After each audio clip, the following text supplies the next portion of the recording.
Kia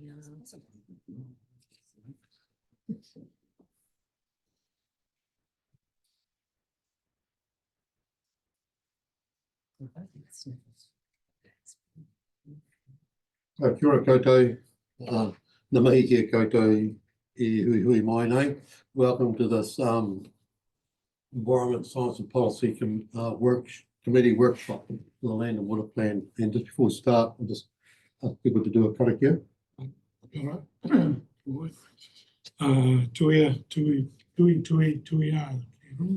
ke raro, ke roto, ke waho, tui te here tangata, ka rongo te pō, ka rongo te ao, tui te mukataka, te Hawaii ki nui, Hawaii ki roa, Hawaii ki pamamao, tui turu whakamau e tīna, haumi e hui e tāki, sorry, I should have told you.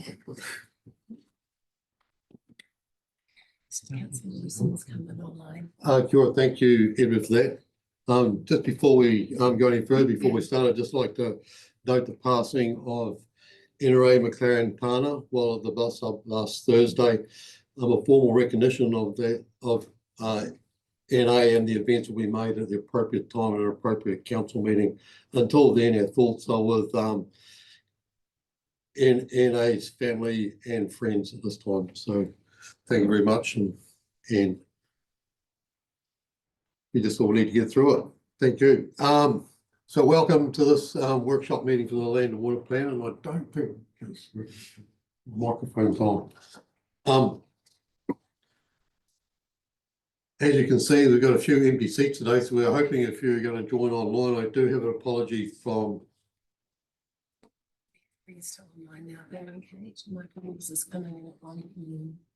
Okay, I think we're all here. So we've got online, we've got O'Brien, Kate, Gary.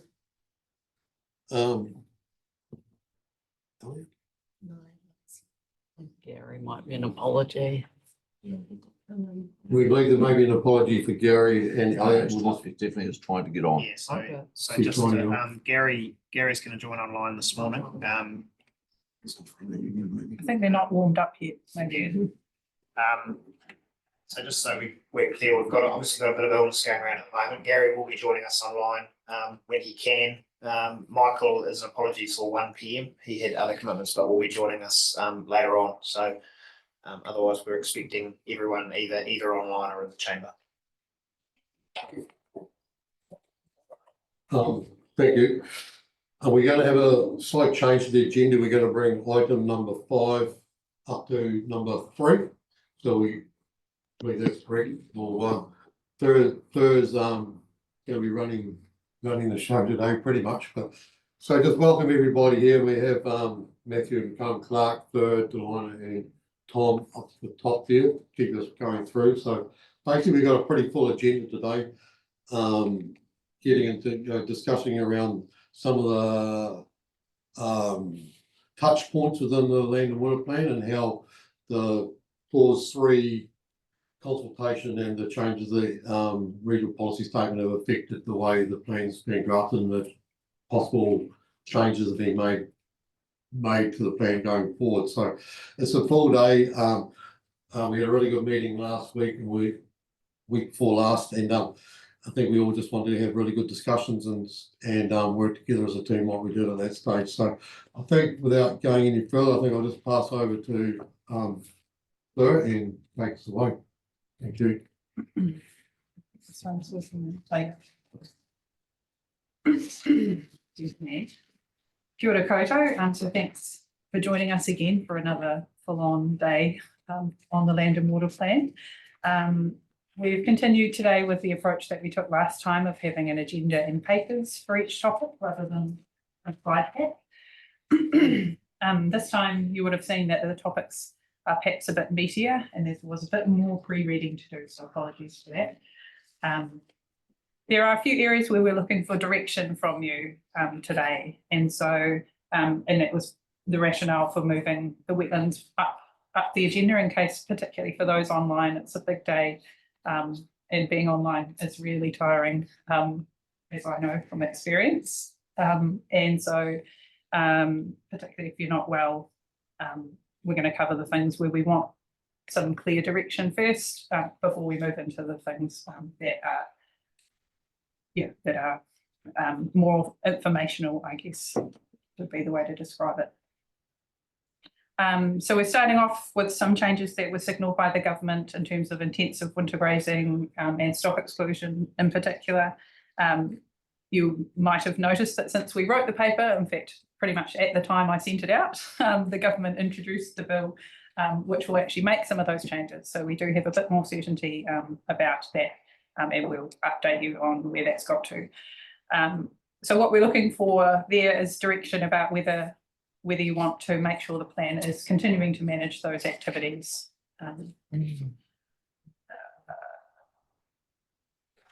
So then we'll go into wetlands, where we'll be looking at the changes that the RPS decisions have made, and our some options for how we might implement those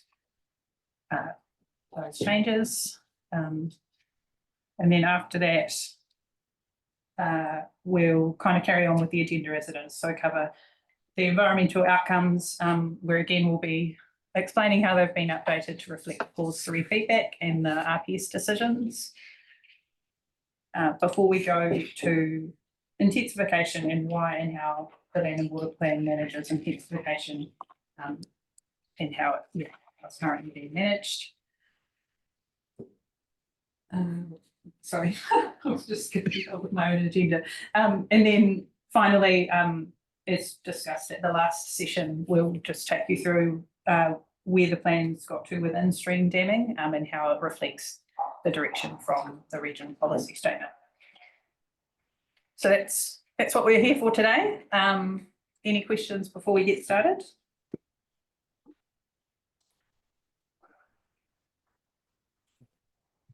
Yes, Brian. Yeah, apologies, I've had COVID. I'm struggling to find the attachment. So I pressed the link doesn't work. Is it an option to email me the papers for today? We did. Okay, Richard's going to do that for you. Thanks, Richard. Thank you, Brian. There being no more questions, I think we'll start on the first one. I think you had a meeting yesterday, because it was around this paper, so you might want to just give us a quick briefing on that, and then we can go through the 3 items on the first paper. Yeah, sure. Okay. Yesterday we met with Dairy NZ, Beef and Lamb and Federated Farmers, and we were talking primarily about the intensive winter grazing rules and how they've been repealed and how we think they should be managed in Otago. All parties agree that they should be managed in Otago, and we've discussed the concept of having targeted rules in different FMUs, and I think where we got to was all of us felt that wasn't really the right scale to be having bespoke rules, and it's really having something at the region wide with the pathway through the freshwater farm plans is kind of the preferred approach. Every time we tried to come up with something that might apply in one FMU but not others, we kind of ended up going, oh, but actually that sort of applies across everything anyway. So yeah, it's just not quite the right scale. It's either larger or smaller, was the feedback, and they were all pretty comfortable with that approach. Yeah, quite a bit of talk about freshwater farm plans and what they might end up looking like. Yeah, I guess an acknowledgement all around the table that there's still a lot of uncertainty about what that will look like in the end. And then, what's the other thing?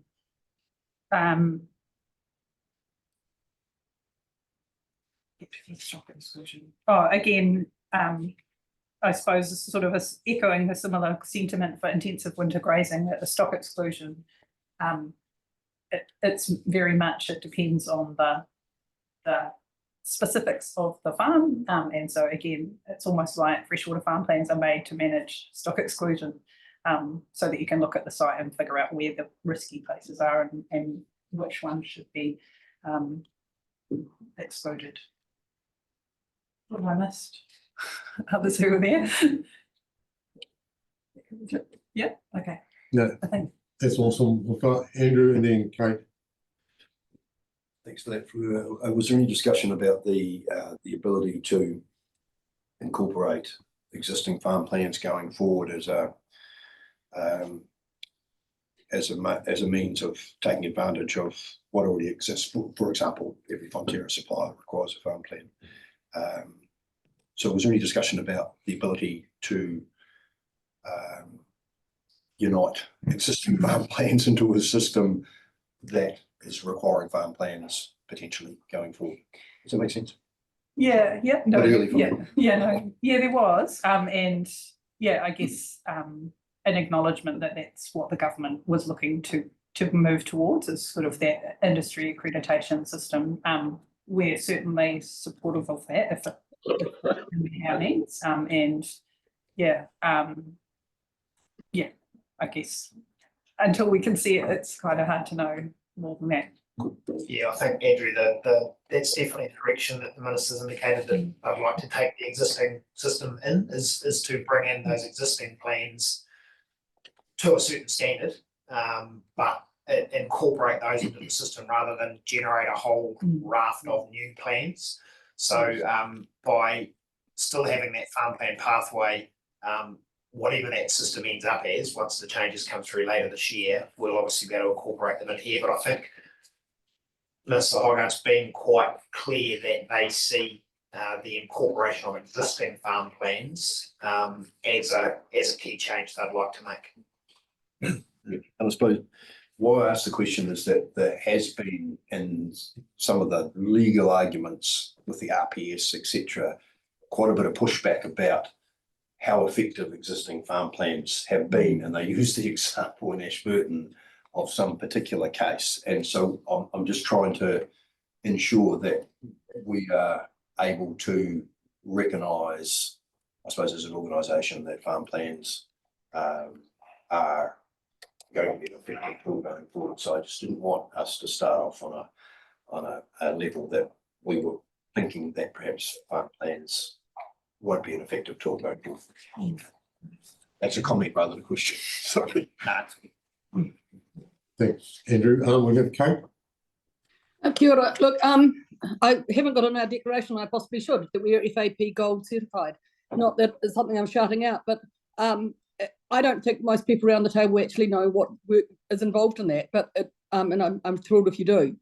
But I'm just wondering if, in the discussion, there's two questions I have. And the first one follows from what Andrew was saying: is have you ideas of what you may want to incorporate? Ask Dairy NZ, Silverfern Farms, or any of those to incorporate into their plans in order to be fit for purpose for as an alternative pathway. So at the moment, the position we're taking is to work nationally with all of those sectors to create or to work with MFE and the government to generate those changes to the legislation they're looking for. So not an Otago specific version of a plan, but actually implementing the changes at a national level that that central government are looking for, that would flow through all of those plans, which would pick up dairy and all of the existing farm plans. Okay. Look, I'm really struggling understanding farm plans, talking to a CCCB, catchment, whatever values thing, and your actual catchment attribute state, how you can then say all of these issues are going to be dealt with regionally. You know, if I look at Lloyd's farm, it's exceptionally wetter than ours is. And so the risks are different, and what you're doing in your farm plans is working out what your biggest risks are and working to those. Now, the reason this legislation is changing is because it wasn't fit for purpose. It's not because, and if it's not fit for purpose, we have to make sure that we're really working out why it wasn't. One of the reasons is intensive wasn't ever defined. So I'm really interested in how, rather than saying, oh, we just have to incorporate this into the plan, is how we're looking at what the problems were, what were they trying to fix, and how can we do it better? And it's actually at that level that I was hoping we might be addressing some of those things today. But I'm certainly not one who thinks that you can do this Otago-wide, and I've been a critic of us having exactly the same objectives in every FMU. I think we have to be far, far more nuanced to what the risks are and what the current attribute stacks are that we're trying to fix. Otherwise, we are treating some catchments with a sledgehammer and exhausting their potential for doing much better work in their catchment, which is their higher priority. Thank you, Kate. Well, that is the question. The question is, what are you trying to fix before you start? Because what changes are they doing in order not just to say, oh, we're just going to reinvent this by another rule, because they weren't fit for purpose. And if you want some examples, try and compare Aspinall's property at Matukituki and think about the $1 billion cost he would have had for fencing there and the risks that were attributable to that place. It's just crazy. No one could tell us, we're not an intensive farm, no one could tell us what the definition of intensive was for intensive winter grazing. We don't intensively farm between 2 wires. And so those sort of things are really important, and if you want to get the good people going with you making sense. So if we could lift the conversation up slightly to what are we trying to fix with these things, it would be really, really good. Still don't understand the question. Well, I'm happy. Sorry. Intensive winter grazing is about, there's a number of things you're trying to fix on slopes. You don't want to have bare land exposed and easily being in wet, especially in wet, where it's higher risk of rain in winter when you're doing it, and getting water into the creek. Now, is that appropriate in all parts of the catch, or all part of Otago? Are those risks really there if you never have intensive farming, but you're on a slope, but you've got a fodder crop? Probably not. And that's why the government's getting rid of them, because they didn't work. The issues for the Aspinalls was they were left with it. I mean, no one's done more work for conservation than they have, that family. But they were left with the potential either taking all stock off their rivers, which is huge boundaries, or putting fences up, which would have A, ruined the landscape, and B, ruined the fishing access. So we need to have something more nuanced to the area, and that's where I think the FMUs are really important. But if we can't articulate what problem we're trying to fix and the issues we've got before we ascribe a rule in here to go where the government is taking stuff up, then I don't think we're doing it justice. What are we trying to fix? Thank you, Kate. I think that I'm sort of thinking what you're talking about really comes in more to the targeted attribute states and the targeted states of where we're trying to get to. And as you say, each site has their own target attribute states. And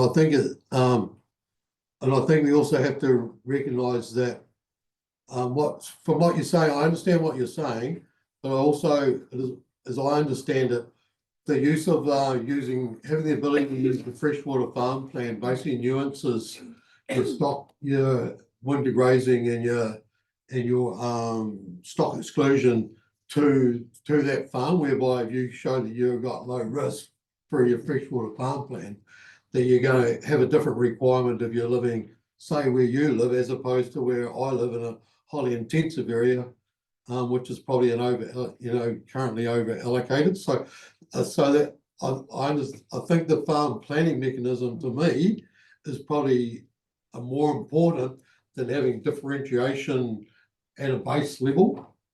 So you're forcing people to do a farm plan and to go down that path, and I think they're wonderful, but we're not going to be ready to do this in every catchment unless we roll this out catchment by catchment. Again, that's what requires us to do catchment by catchment. But I think, look, stock exclusion in some areas, most of us accept deer and cattle. but I can't understand why you would have a huge wide, in some environments, I think you need to have a different pathway. And it doesn't have to be a farm plan necessarily. We're just saying, I mean, it's 500 metres in the government regulations. What is it going to be in our area? In the Randall's case, they're right up in the Upper Lakes, but yet the Randall Aspinall's area, they're right up in the Upper Lakes, but they're at below 500 metres, which is incredible. I just, again, if we didn't have those terms, if we hadn't had that legislation, what would we be trying to fix? And I think we're chasing tails here without actually focusing on what the issues are. Thank you, we've got your point. Okay, we'll probably move on, I think, at this stage. Has anybody else got any questions? Kevin? Yeah, look, I'm just going to follow up on that because, you know, what if you read the page where we're going to go, we're saying we're going to need a new permitted activity rule to continue to manage this activity. When in fact, if we wait, and you don't want to wait, but if you wait to understand what that risk-based approach will be, and Chair, you've just said that you're thinking these farm plans will be the right thing.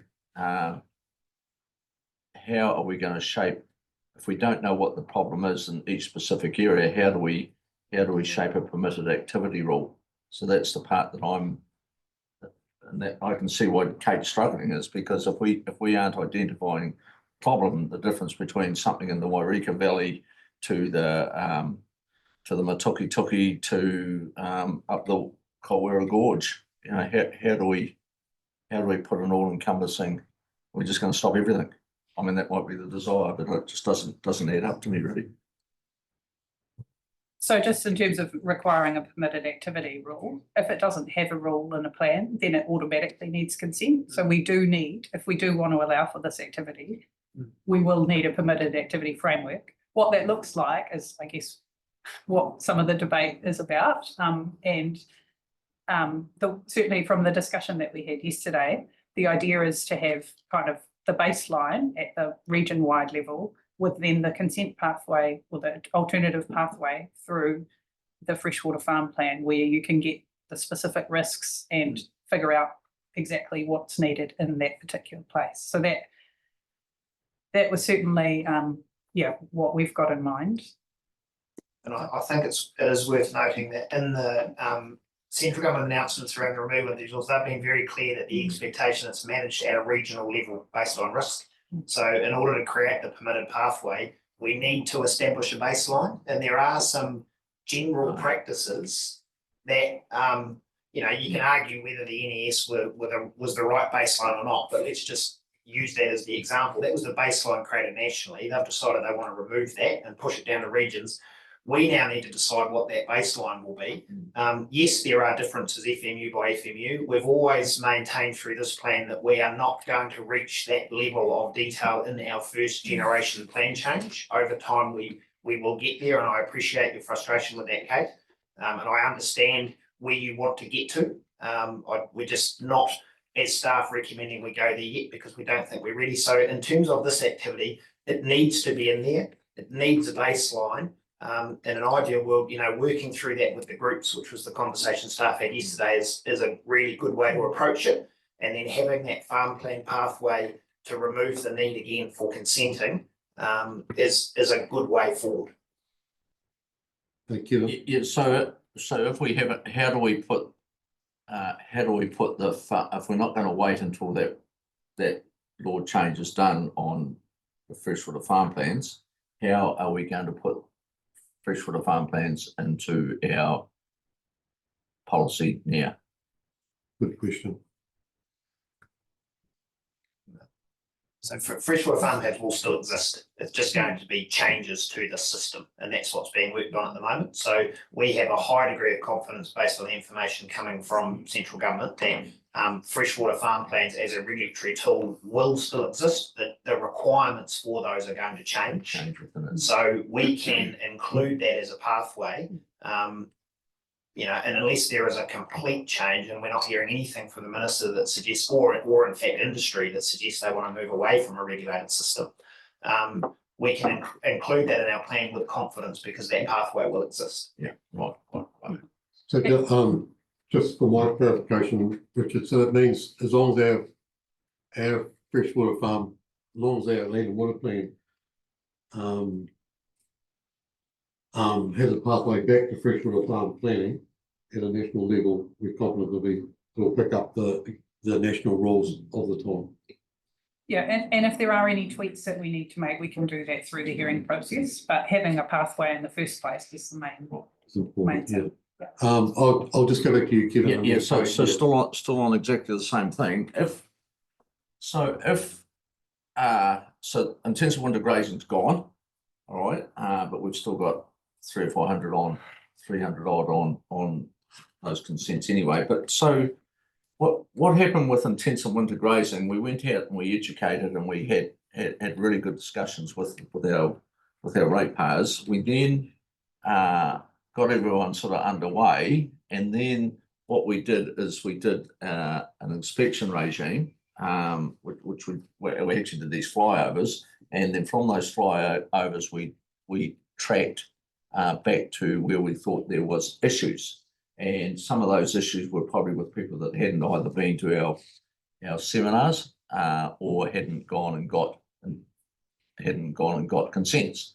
So if we say this consent process is gone and we didn't put anything in our plan, Cam, will we still be doing our flyovers and inspections to see that the province is doing things correctly in the winter? And will we still have regulatory tools to say you're doing this wrong, you're polluting this creek? So at the I need you to moment, fix there's a it. rule in the current plan around discharge to water. So we Yeah. will still carry on with our compliance program as it's currently been, and where there's poor practice, we will follow up on it, and it's around discharge to water. Yep. It doesn't. The current framework doesn't enable us to have the type of conversations that we've been able to have with the NES rules in place that have really driven positive change to practice, and that's what we've seen in the last few years. So bringing something through in the new plan that is more specific to that activity, which is accepted as a risky activity by everyone, no one disputes that, means that we are able to tailor that compliance program and those conversations better than we're able to at the moment when we're relying on that underlying discharge rule.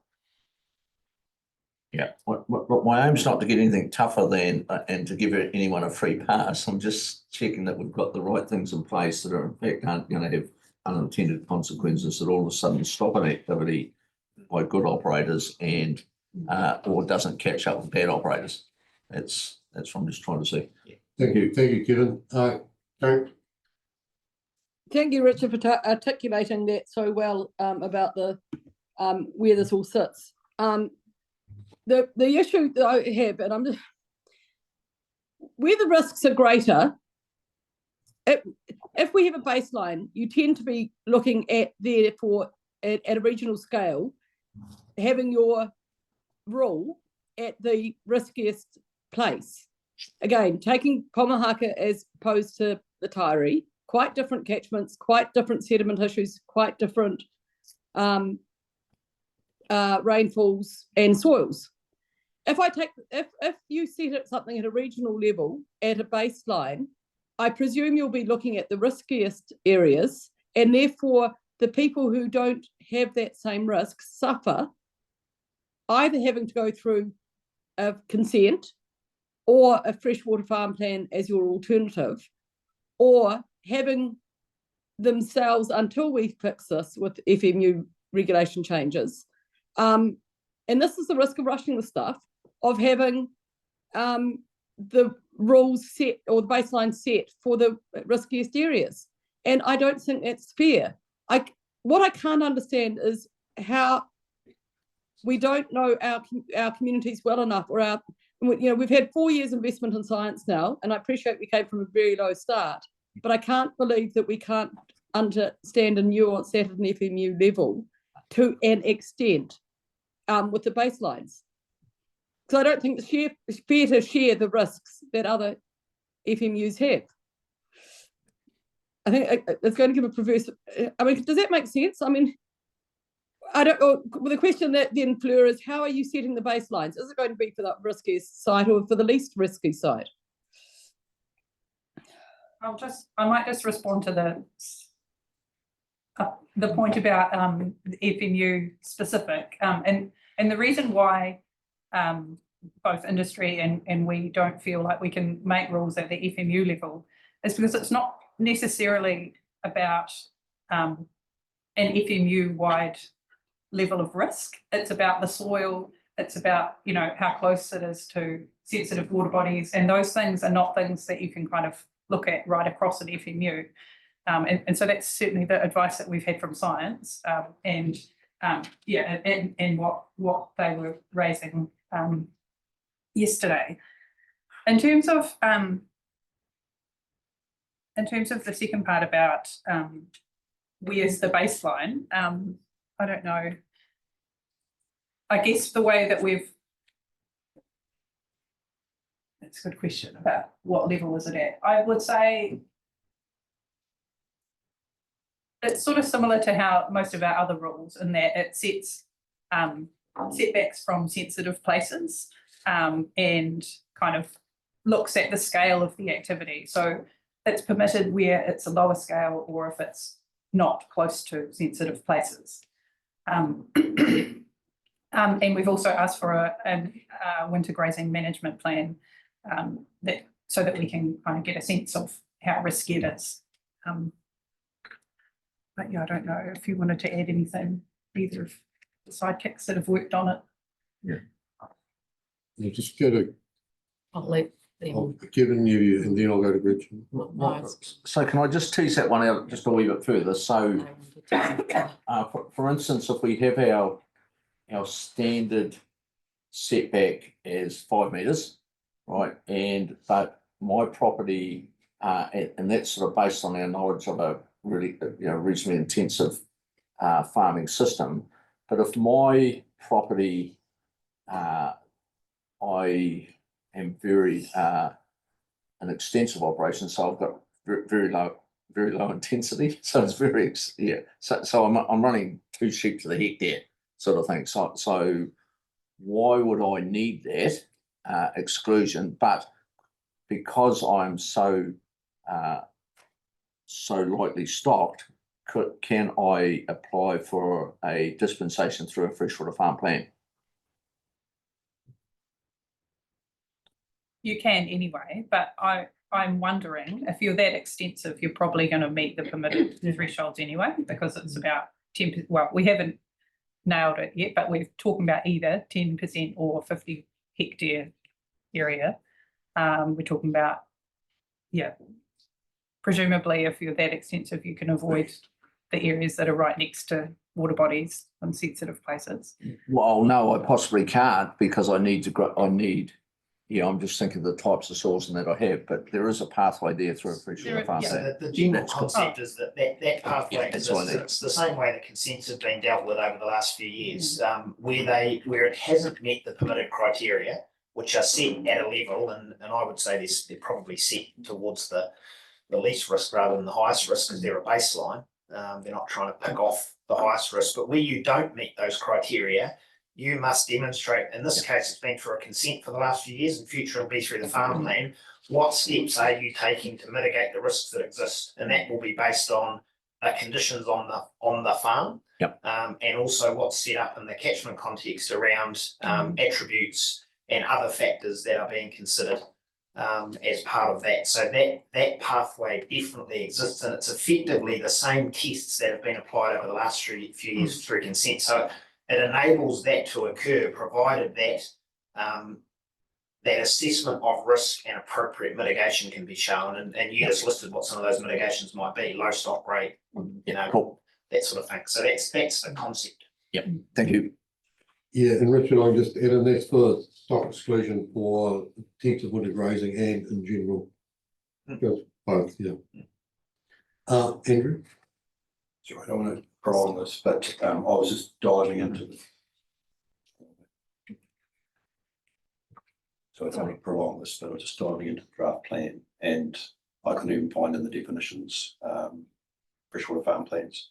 And I'm just recalling the conversations we've had 2-3 years ago when we started this process, there was not a lot of emphasis on farm plans. And I suppose all I'm highlighting is in the draft plan, it's devoid of any real emphasis and direction about the effectiveness and the tool of farm plans being an alternative pathway. So I'm just highlighting that.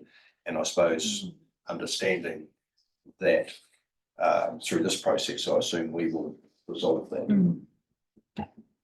Yeah, so Matthew just pointed out there's an appendix about freshwater farm plans, which is where it's kind of covered about what But it's not in all the. the things. But I can emphasise the Take point. your point that we'll So make the sure it's a definitions. definition. And I'm just thinking out loud, so shoot me if it's wrong, but maybe we need, if we haven't already got something, some kind of policy about freshwater farm plans and how they can manage It would be ours. fair to say that we were all running under an assumption about, up until, a few months ago, running under assumptions about the freshwater farm plan package that existed at a national level and the national environmental standard, including intensive winter grazing controls.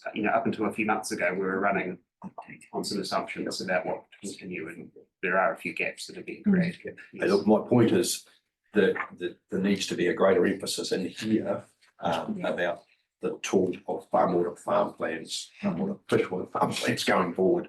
Yeah. Good, Gretchen?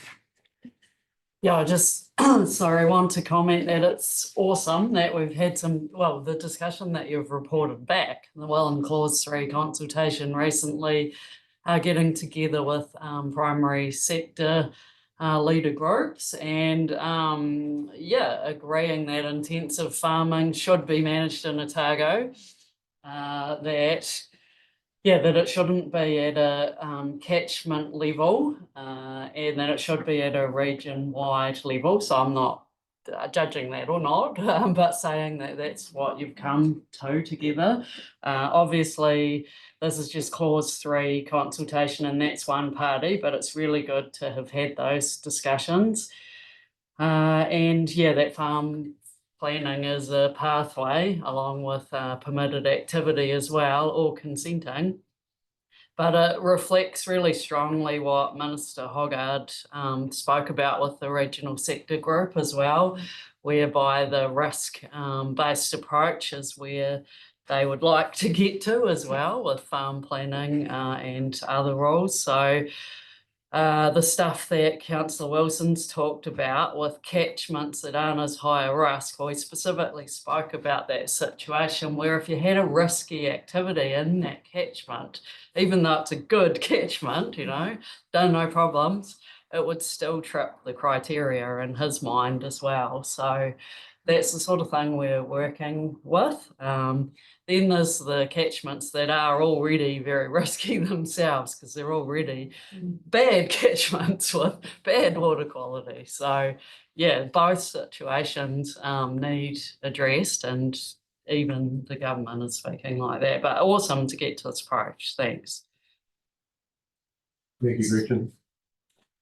I think the other thing, I think with the freshwater farm plans, I think that the target is to have a risk-based approach, and so they make a requirement for everybody to, if you're using your freshwater farm plan to satisfy permitted activities or whatever, but then the auditing function gives you an ability to audit on a risk-based approach like this.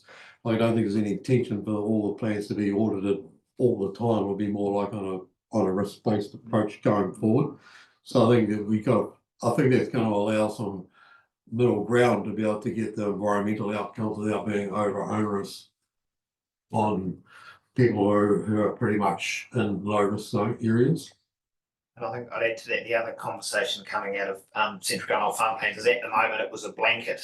Everyone within a geographic area that where the regulations are turned on requires a farm plan within 18 months. And they are looking to go to a more risk-based approach where you will need a farm plan if you require one because of activities you're undertaking, require the farm plan in lieu of a resource consent. So it's a different approach. It's risk-based and it's predicated on the pathway within the plan requiring someone to get a farm plan because the activities they are taking don't meet those permitted criteria, rather than saying everybody in that geographical area Yeah. must get a farm plan within a certain amount of time, regardless of what activities you are undertaking and what risk you pose. So that's the other shift that central government are looking to make. And that makes the system from a staffing perspective more manageable, because we just don't have a blanket requirement for every farm or farmer grower to have a plan within a certain period of time. It's actually going to be driven by those farmers who are undertaking activities that need to rely on that freshwater farm plan as their pathway forward, which I think in my mind is a positive change. Thank you. I'll go to Kate and then Kevin. Sorry, two questions. One is I couldn't understand what Fleur meant by 10 hectares and 10 degrees or 50 hectares. I don't understand how that works for risk. A stock unit rate might for me. And the other question I have is, if the slope regulations go away, what happens to the map? Because without a map, and I don't know that we're going to own the map, I'm not quite sure how that can be, where that sits, if that makes sense. Just a point of clarification that what I was talking about wasn't slope, it was about the percentage. It was the area of intensive winter grazing. So it was 10% or 50 hectares being the cut-off for permitted activity. 10% of your whole farm? I think, yes. Yeah. That's the current framework. Yeah. Sorry, and the other one is, I'm really concerned now. I'm even more concerned with Richard's answer about the baseline, because if we want to make environmental improvements and we're doing it regionally, surely we have to look at the worst areas and the highest risk areas in order to set that baseline. Otherwise, we're opening the gate to the very people that to get put through that we need to change practices with. I really am interested how we're going to set the baseline. The baseline triggers the requirement, and then Yes. the plan demonstrates the mitigations based on the risk on that farm. So it'll be what we would expect to see within that plan will be driven by the risks in that farm, that catchment, that FMU. The baseline is just the trigger to push people through that pathway if they I get that. I get that, Richard. Criteria. So it's effectively what we have been doing. It's actually not much of a change. It's just using a farm plan instead of the consent pathway. No, I absolutely get that. What I don't get is how we set the baseline. Are we going to just adopt exactly what the government had in their regulations, or are we going to say what should be regionally? And if it should be regionally, if we don't make it hard on areas that have, and look, the PCE report obviously shows us we've got some parts of Otago that need some work done, along with every other bit of science advice we've got. It's really consistent. There are some areas in Otago that do need to worry about some of this stuff, but I'm not quite sure that having a baseline that doesn't move that change is helpful to that particular area, because if they can carry on farming the way they're farming, then we're not improving the environment. We have to have a hard baseline in order to lift the areas of worst attribute state if we do it by region. I'm not talking about the farm plans. I'm talking about when the farm plans and the consents kick in. Because if So the short answer is we're actually still working on what that looks like. So yesterday we just had an initial discussion with the industry parties, essentially using the current framework as the starting point for what that level should be. We do expect that they'll give us some more feedback about, some of the places. So, for example, some of the questions that were raised were around the setback distances and whether they were the right for all parts of Otago, and so we will look at that. But yeah, I guess that's where that's our starting point for now. Unless you want us to have a different starting point, in which case we can work with that. So basically, Fleur, you've been basically what you're saying is you're working with the industry groups to obtain appropriate baselines to use within the plan. But you're open for discussion if anybody wants to have an opinion as to where they figure that the line should be. Kate's probably mentioned that she thinks that the baseline areas perhaps should be targeted more towards the more at-risk areas of Otago, and then the rest of the area can be mitigated by freshwater farm plans. We can, if anybody's got any views other than that, well, we can have them as well, but definitely you're working with the industry groups. That isn't what I said, Lloyd, sorry.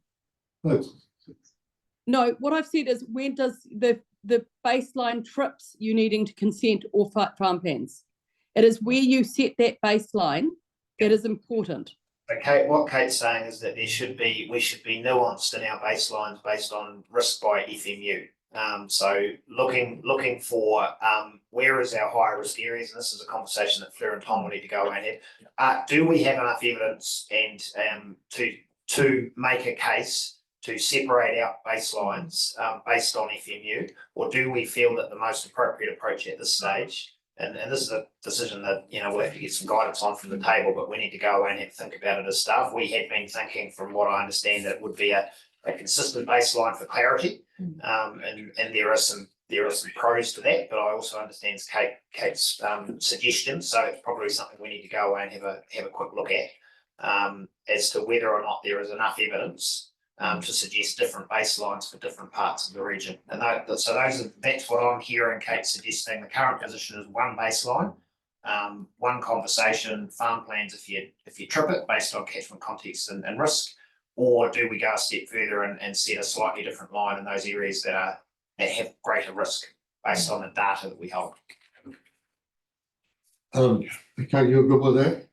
Yeah, thanks. I saw the thumbs up. Thank you, Kate. We've got Kevin and then Gretchen. Yeah, I think that's a really good. Going back to these farm plans and the risk. So how? Because I disagree with Minister Hoggart on this one. How am I going to, as the regulator, assess the risk on a property if that property hasn't given me a farm plan? So we're saying what government is portraying now is that you'll only have to do freshwater farm plan if you're at a certain risk level based on the activities on your farm.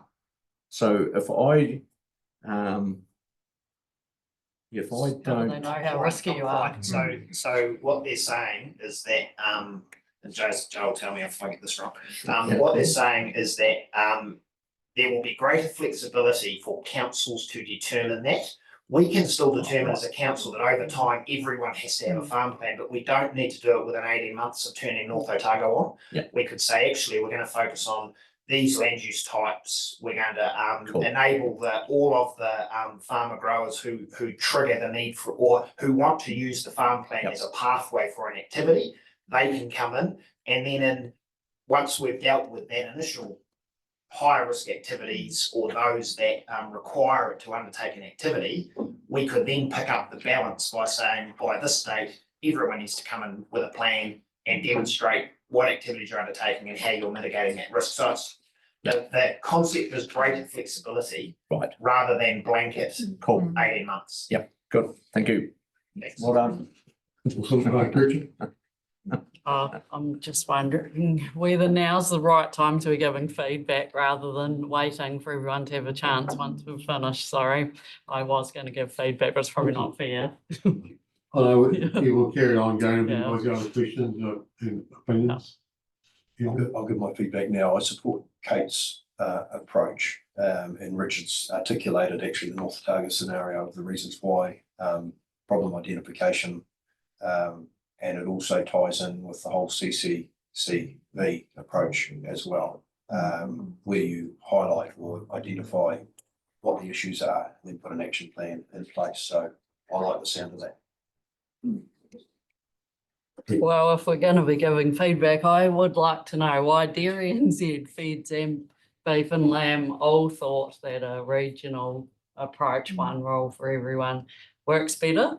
Yeah, so I'm quite keen to know that. They're quite different sectors as well.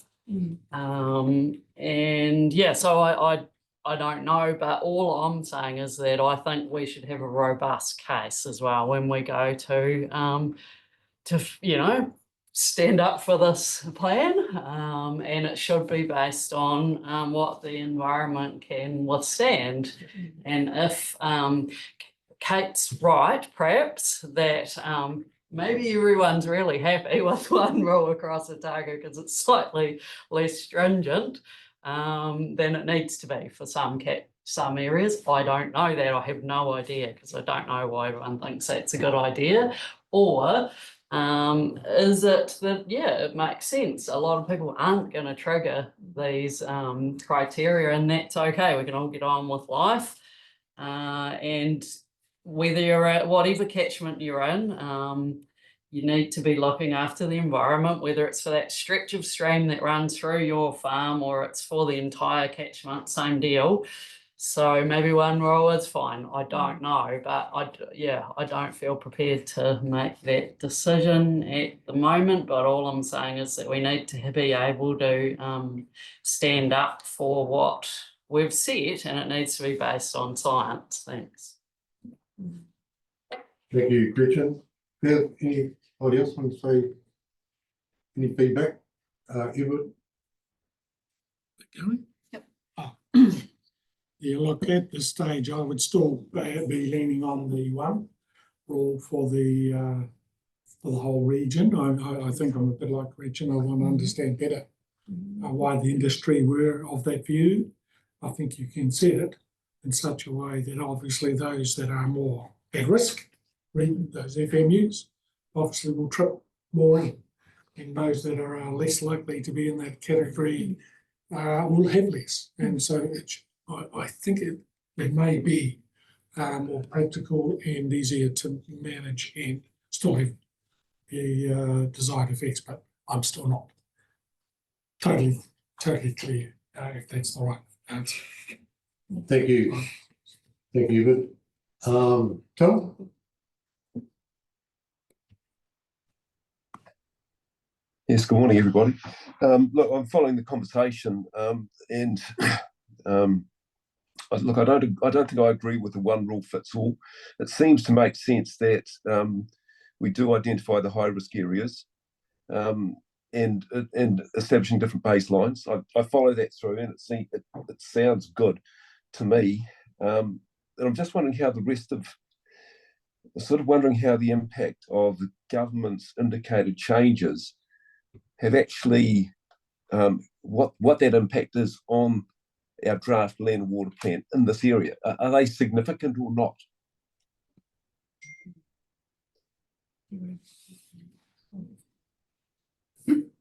How significant are the changes and what impacts does it have? You're working on an answer for you, Tom. Okay, thank you. I could be a bit COVID muddled, hopefully not, sorry.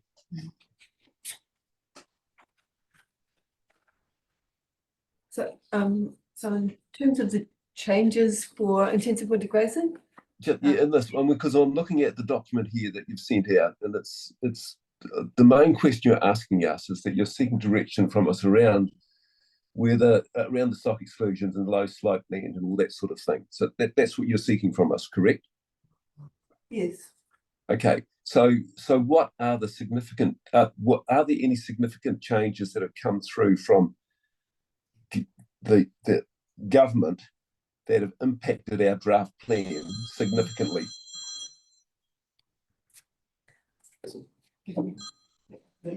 Sorry, So that me squealing, sorry. No.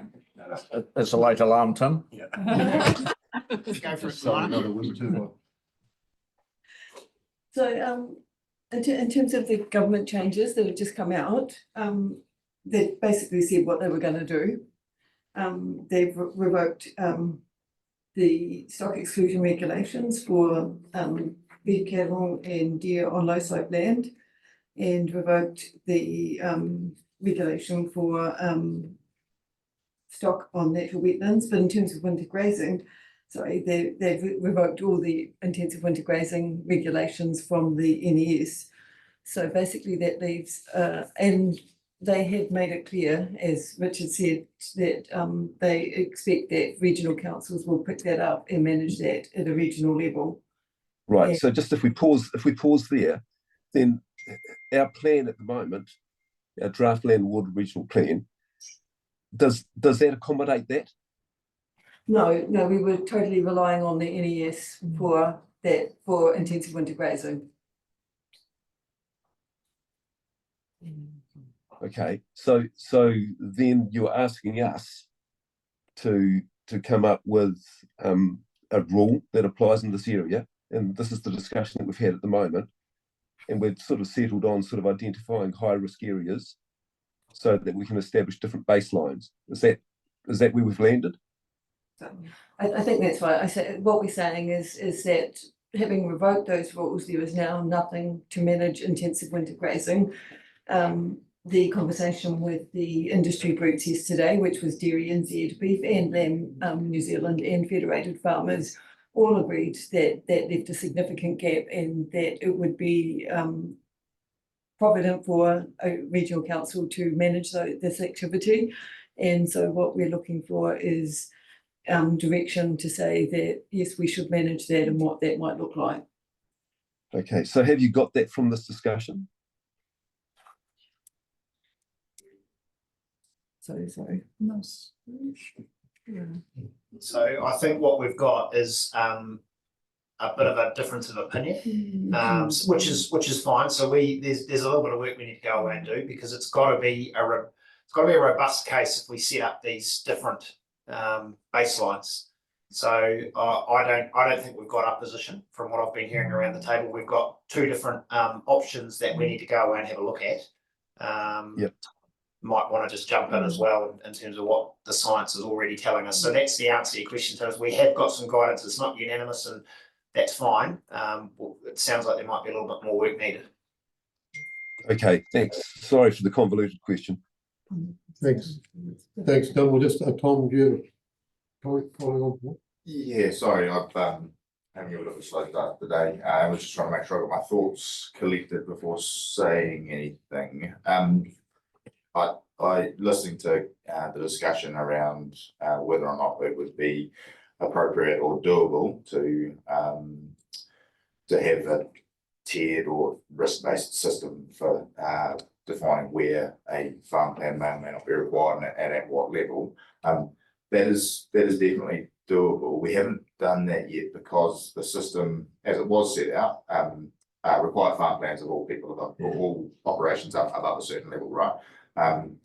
What then occurred was we provide a catchment context document, and that catchment context document then enabled a farm plan author to consider the context and their farming operation and work out the level of rigor required or the level of action required within their farm plan to meet that threshold, which all makes complete sense to me.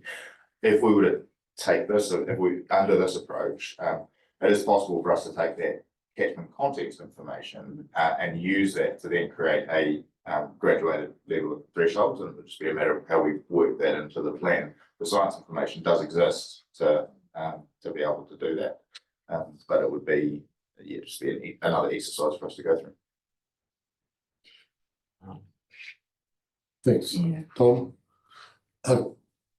Just before we go further, I think point 6 on this one is we're seeking direction from you about whether the land and water regional plan can still require stock exclusion on low stroke land and manage intensive winter grazing if these changes eventuate. So basically, I think we just want to make sure that we are giving a direction as to whether or not we want to be managing these risk areas. And I think what I'm feeling around the table is that there's a will to continue to manage those risk areas. It's just how we go about doing it. So Kevin, your hand up? The reality is a single baseline may do the job, and I'd be comfortable with that providing it did do the job, but it didn't hamstring too many good operators. But if staff in setting and trying to set one baseline became aware that that would not have the desired effects on at-risk catchments, I would hope that they would then come back to us and say, happy with a single baseline, but these 4 or 5 hotspots, whatever it is, we need to put this additional law in. That's how I would hope it would pan out, really. Rather than, yeah. That could be. Thank you, Kevin, Alan, and then Alexa.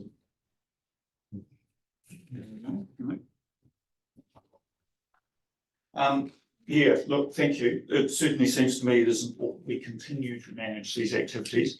I've just been thinking, I think I understand what we have been saying about sort of different risks, and I heard earlier that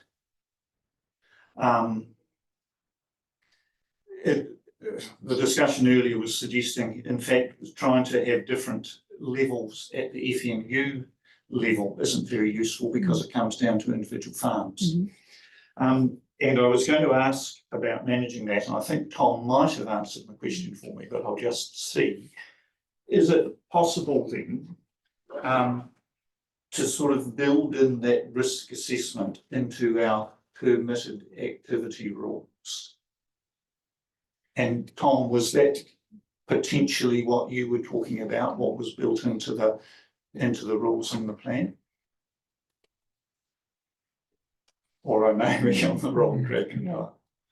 I think, yeah, we're just kind of wondering, but I think that if you, having a risk assessment in a permitted activity framework just creates uncertainty about whether or not you are permitted. So, you know, if you're not sure, if someone's assessing you, you might have a different assessment for someone else. I guess perhaps not even, or maybe I need to ask Tom for further clarification on what he was suggesting could potentially be built into the rules of the plan. So at the moment, the catchment context documents are designed to outline how much risk and what activities are highest risk for a catchment. And that then transfers straight into farm plans.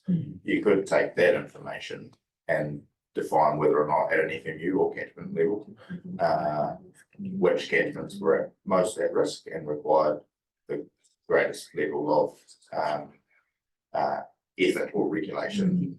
And you might use that, you could possibly use that to graduate your entry points for the requirement for a farm plan.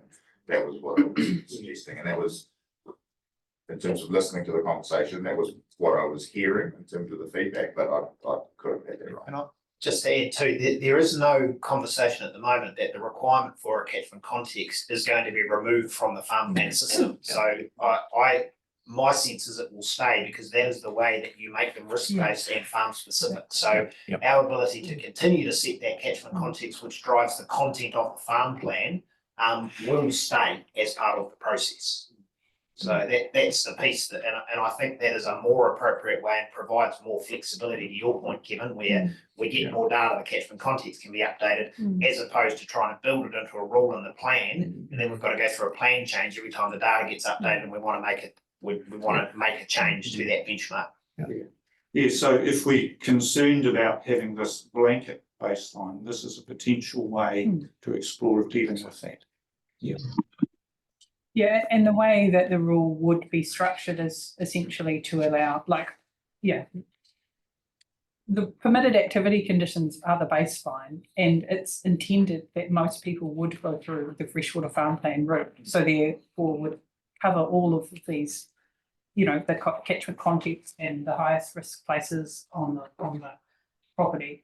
I am a bit concerned about the idea of trying to introduce some kind of tiered system in the rule framework at this point in the process. So I am feeling a bit nervous about it, but I don't know.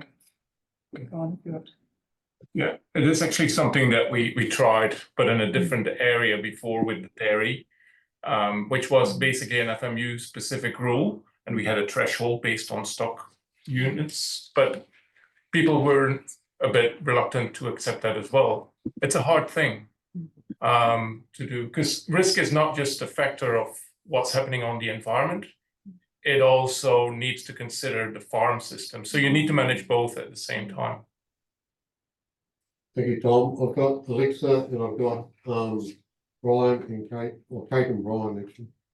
This might have been actually answered with the last few speakers, but I'm just going to clarify where I think we're at, just for my own edification. But so we've got government's taken away stock exclusion rules and winter grazing rules, which is leaving a huge gap environmentally, with environmental risks that none of us want to take, including those three stakeholders.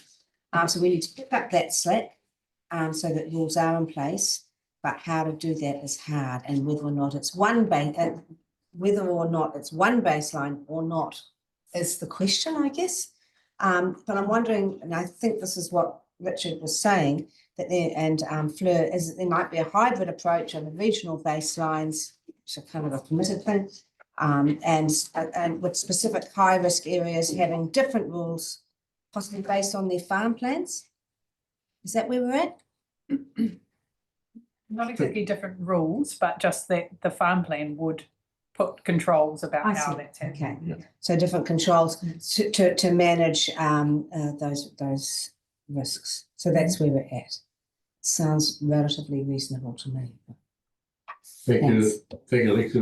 We're just going around winding up now. We've got Kate and then Brian. Thank you. Can I just check the low slope? So if the regulations have gone, do we have to redefine what a low slope is? Or how is that? Because my understanding is that the map is built into the regulations, or are they keeping that in some other form? In terms of stock exclusion, yes, the low slope map is going to be revoked, and I think that we will have to re-identify that. Yeah. Well, we don't have to identify it presumably as a low slope. We can do stock exclusion on a whole lot of different ways, and so I think I'm going back to where we were before, what I said before.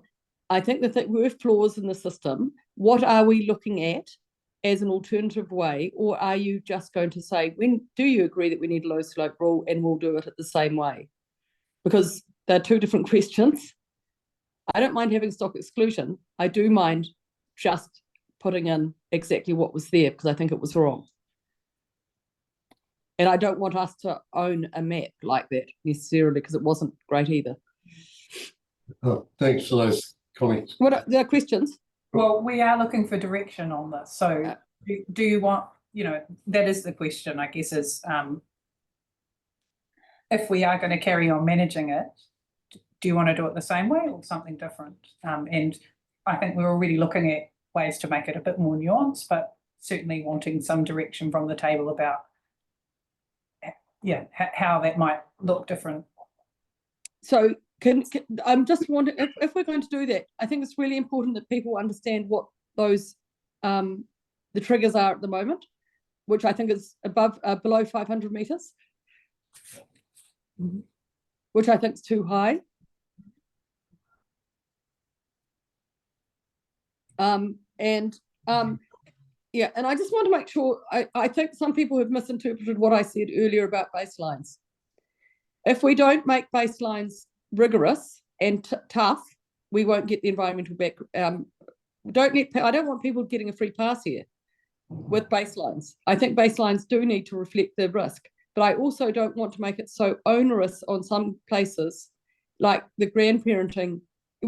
Grandparenting has two different concepts to it, but we are building in, if we make a baseline at medium point,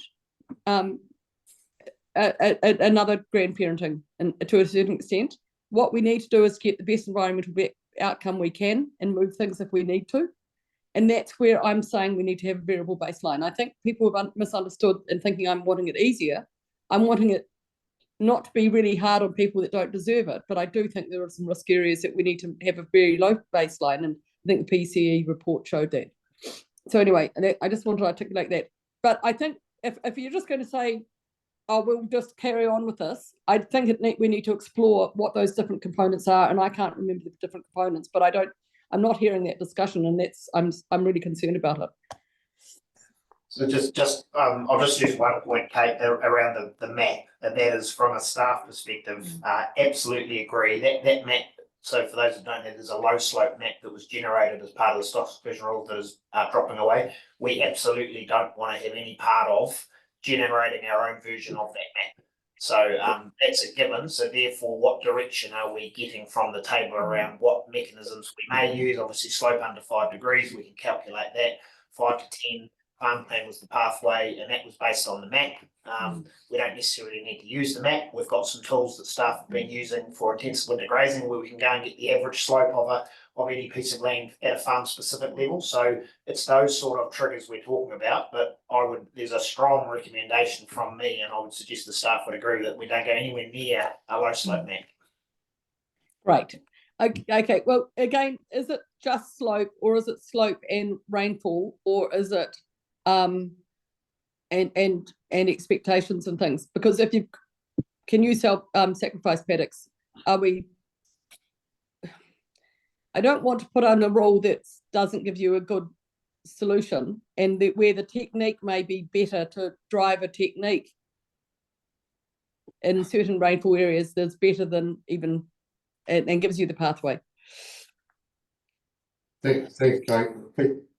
Probably a few notes for people to think about in their discussions going forward. So thanks very much for that input. I've got Brian and then Tim. Yeah, cool. I'll make it brief. I haven't found the last hour particularly illuminating. I found it quite confusing, and I in the end I just we seem to be going around in circles. Anyway, maybe that's the COVID kicking in, but there's a bit of feedback for you. From my perspective, I just want some clear, simple, firm baseline rules that protect the environment, and that it's a better protection than what we've currently got. That's why we're going through all this angst on the land and water plan, because we want an improvement of protection on the environment. So when we've actually finished this stage, I want us all to be able to look at each other and say, this is an improvement, and ideally it's simple and it's practical and it's clear. And where landowners have a particular situation where they require some nuance, that's where the farm plans will kick in, and consents will have their role as well. So that's my view, is that whatever we, staff have asked, well, what do you think? Well, what I think is that. Thank you. Thank you, Brian. Tim? Just the question, I guess, to staff. We're talking about rules and the low slope land height. Kate was saying that 500 metres is too high. What's the staff opinion around that? Should it be lower?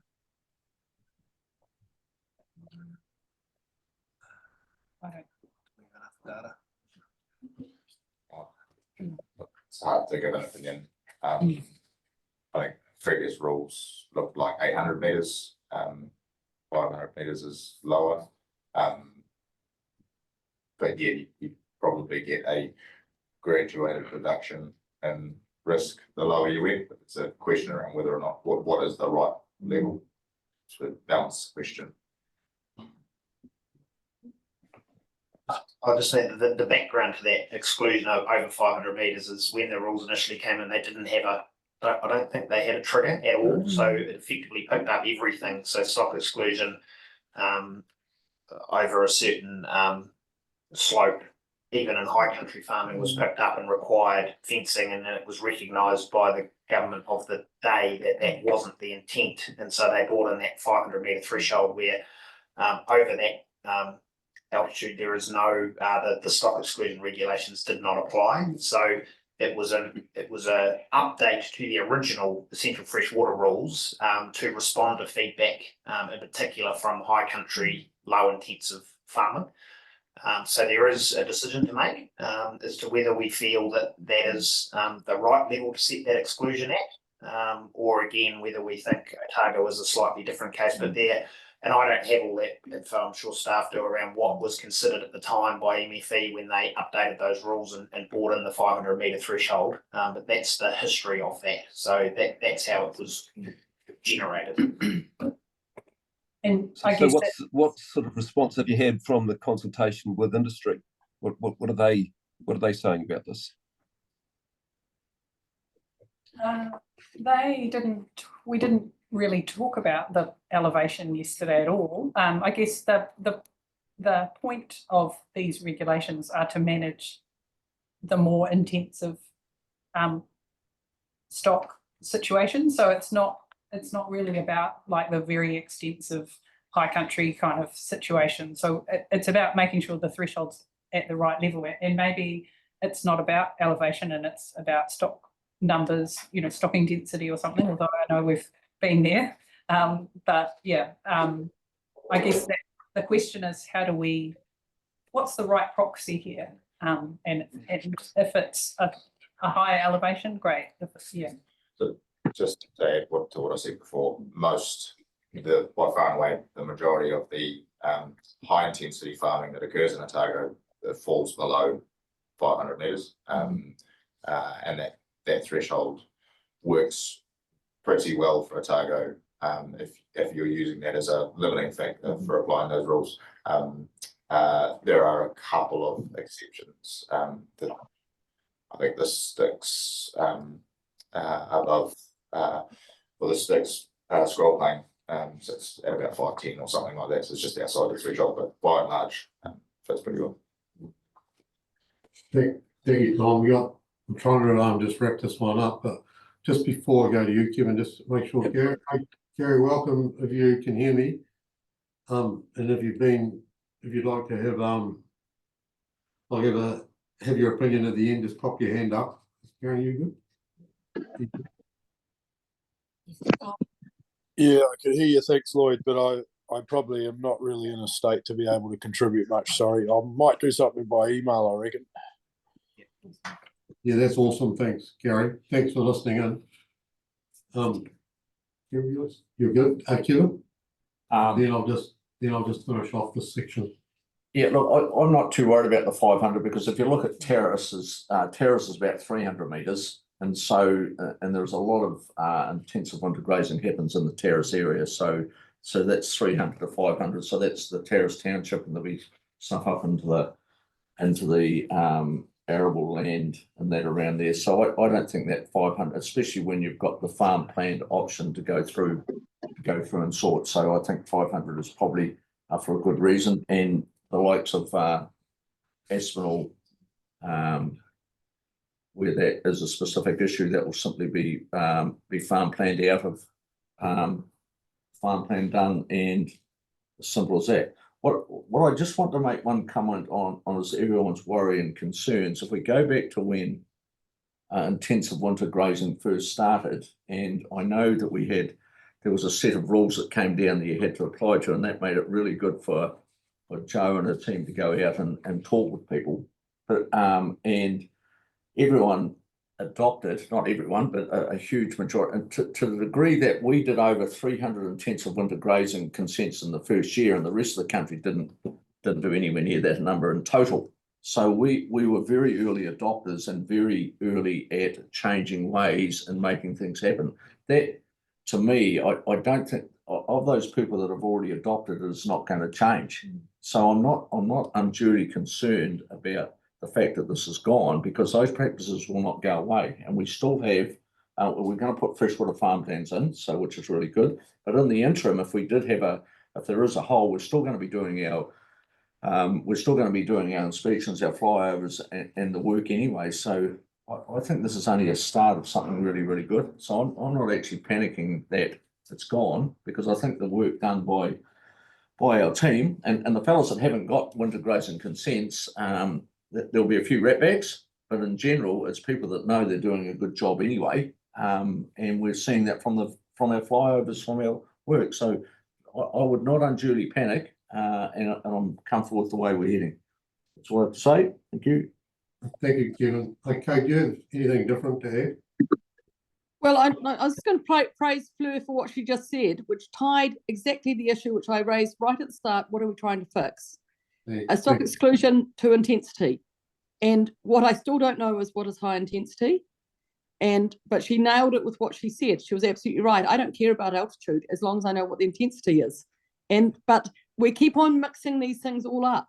And I'm sorry, until we get clarity, but I don't want us just to redo the rules. I don't mind having a rule. I get the need for it. But we need to be clear what it is we're trying to get. Thank you, Kate. We've got this definitely been noted, so thanks for that input. Just to wrap this bit up, probably from what I'm hearing from I suppose no I'm going to say this from where I'm coming from, is basically yes, I do think we need to continue to have to manage these at-risk areas. I think we need to have a baseline that's really easy to understand and easily measurable, and so that everybody knows what it is. And I also think we have to have put our confidence in the industry groups to work for us to work with industry groups to come to baseline levels that are suitable, and then to use the freshwater farm planning process to nuance from there. So each individual farm can then use their individual circumstances via freshwater farm plan to mitigate if they're not to mitigate that their area may not be at a higher risk as some others, so they're not creating any environmental damage. So I think that's pretty much the consensus of the room, and there's a bit of stuff around, a bit of work that Kate's brought up around whether we have, instead of using slope, use intensification area. I think it's problematic if we start breaking down into FMUs having different rules for different areas, because within each FMU there's different areas within FMUs, etc. So I'd be really nervous deviating too far away from the feedback from our industry group, because at the end of the day, we're using the industry groups to help inform our plan, so we need to do that, continue to do that. So thank you very much for that discussion. It's these are three really important areas within the freshwater farm plan, so it's really good to get them up and around early in our discussions.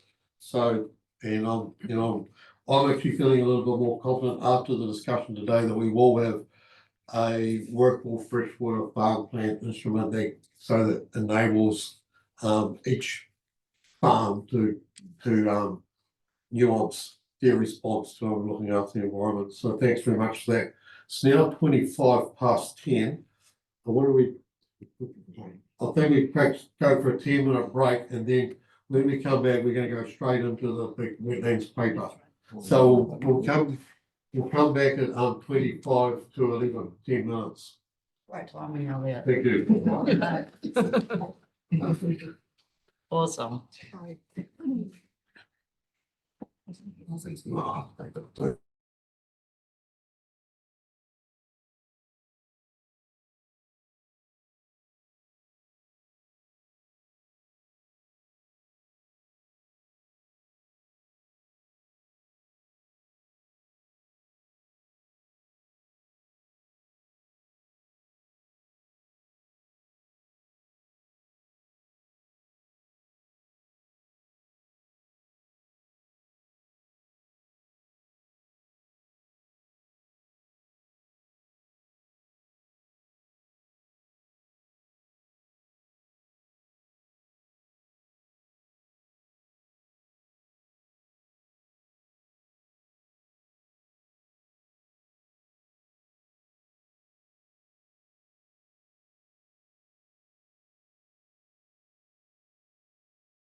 Welcome back to the workshop on environmental science and policy.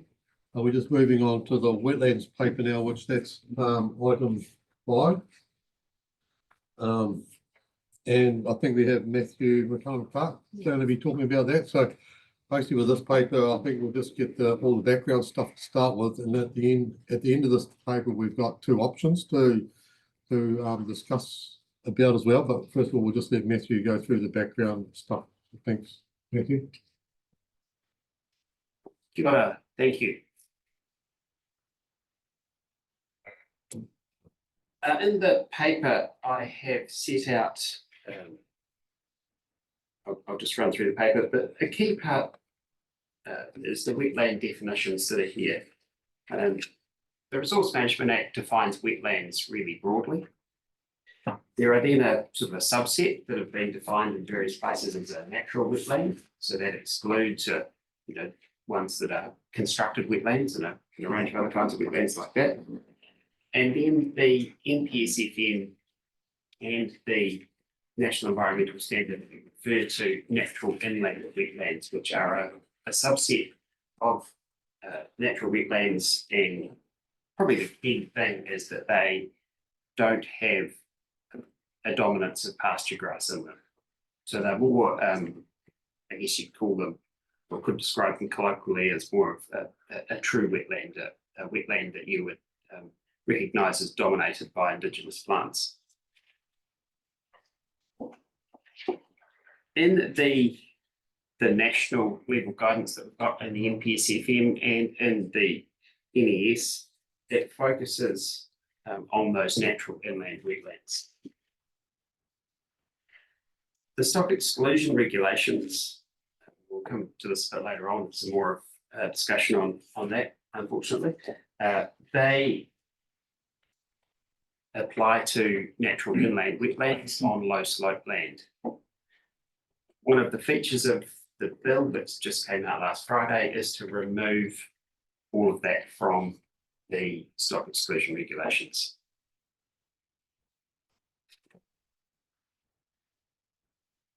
In the draft plan, just moving on to the second page, the lower part of the second page in the paper, in the draft plan, there were some an objective and some policies, and there's some additional protection of natural inland wetlands, particularly from heavy stock and vehicle access. Then there is some protection from really destructive activities for other wetlands. And there is a relatively permissive regime for construction of new wetlands. The key message, I guess, from the existing provisions is that they were highly reliant on the National Environmental Standard and those stock exclusion regulations. We weren't repeating things that were already in that national level material. Over the page, just briefly, we've already talked to you about feedback on clause 3 feedback that we got in that clause 3 engagement round, and it was very diverse, with essentially a group of feedback that was of the view that there should be reliance on the National Environmental Standard and the stock exclusion regulations, and the council shouldn't really have much at all in its plan. And on the other hand, there was a lot of feedback about how all wetlands should be protected. I then go into the Otago Regional Policy Statement and the decisions version of it. And critically on page 4, the decisions version of the Regional Policy Statement applies a much higher level of protection to all wetlands. That is through an objective, a new policy, and a couple of new policies. It is a notable change in terms of an increased level of protection of all wetlands. So that includes the natural inland wetlands and all other kinds of wetlands. There's no differentiation in that decision about the tidy scroll plane, high or low slope wetlands, constructed wetlands, or wetlands in the high country or crown pastoralist land. So it is a change of position. Over the page, on page 5, I run through there that a number of those provisions have been appealed. There are some High Court appeals on them, and there are also a larger number of Environment Court appeals on them, and that is because the wetland provisions are split between being those freshwater policy instrument decisions and the non-freshwater policy instrument decisions.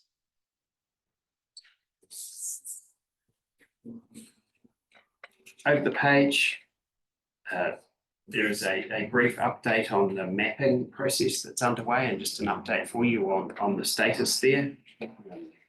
In conclusion, wetlands, natural wetlands have been mapped in roughly 60% of the region now. That program is ongoing. And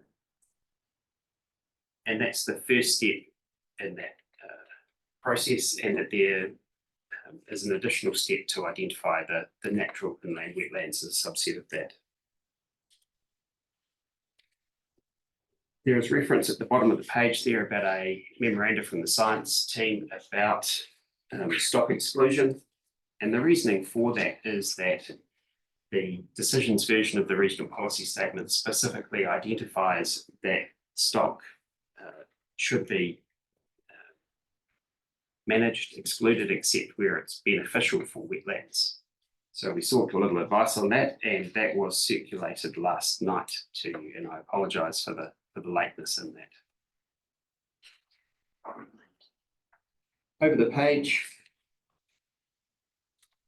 there's some key implications of the RPS decision. As I've stated, it does require a more stringent approach than what was being promoted in the draft version of the Land and Water Plan. We've also got that additional complication now of the stock exclusion regulations in relation to wetlands being suggested that they will be changed through the bill that was introduced on Friday.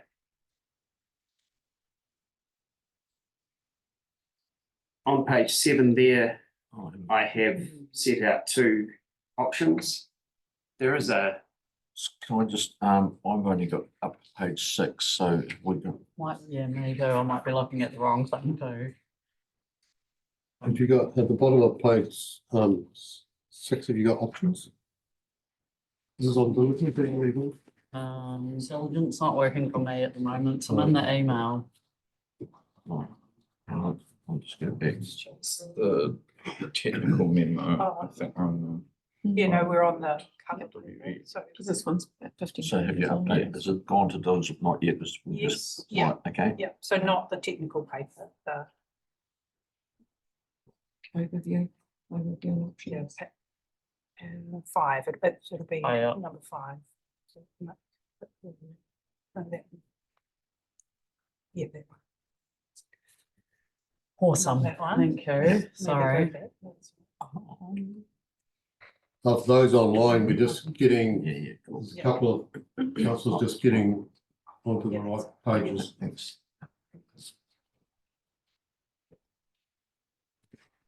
That's all good. I think we're all on the same page now. That's 15 pages. Is that the one? That feels about right. Original, doesn't it? original. Yeah. Okay, so the- Yeah. Yeah. Yeah. 6 pages is a lot better. I thought I was beginning to like him now. All good. So, sorry, Matthew. On page 7 there, there's, I've set out a couple of options. I have noted that technically there's an option to just push on with what's in the plan now, but I suggest that's probably not viable. The first option is to fully implement the and immediately implement the regional policy statement. that would, in our view, consider a considerable strengthening of the position in respect of all wetlands. There's likely to be significant requirement to add to stock exclusion. The number of it is that would be a really substantial shift, and a substantial shift in terms of staff question whether that would align with expectations of certainly some parts of the community. And the costs would be significant in terms of implementing immediately fencing and the loss of productive land. There would also be significant implications for infrastructure that needed to be in or near wetlands.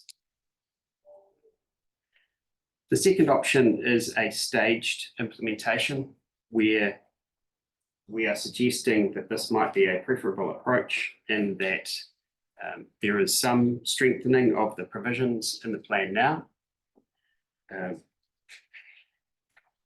particularly in relation to coastal wetlands, making some more enabling provisions for the creating and restoring of degraded wetlands, and then having a backstop set of provisions that came in at a future date, likely to be when the mapping of wetlands is completed and the appeals process is completed, so we know where we stand, and those would be triggered at a future date. Under that option, we're aware that there is a mapping process underway, and council has already indicated that there will need to be a change to the plan in the future to incorporate that mapping when it's completed. So this could be a good time to tidy up these provisions and implement the final version of the regional policy statement. Awesome, thank you. Matthew, we got questions? Elliot?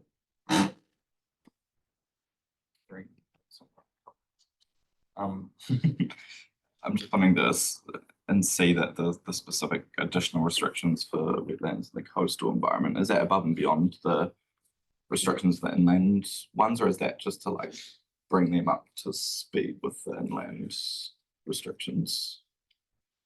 There is a bit of a messy crossover between in the coastal environment, where you get that sort of particularly around estuaries and things, where the wetlands, the coastal estuaries, are not covered by the National Environmental Standard, and it would be strengthening the provisions on those, probably bringing up a little higher, I think, than what's required for other inland wetlands.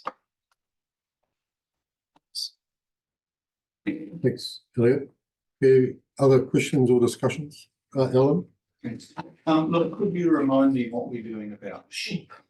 To the casual reader, and I know there might not be very many casual readers for this document, it's not always clear whether sheep's in that stock definition. Sheep are not in the stock definition, and that was further. The stock exclusion regulations don't apply to sheep across the board. It is mentioned in 41B to say key features likely to be the need to require the exclusion of all stock, likely including sheep and goats, as one of the implications from the regional policy statement. So that does get a mention in there.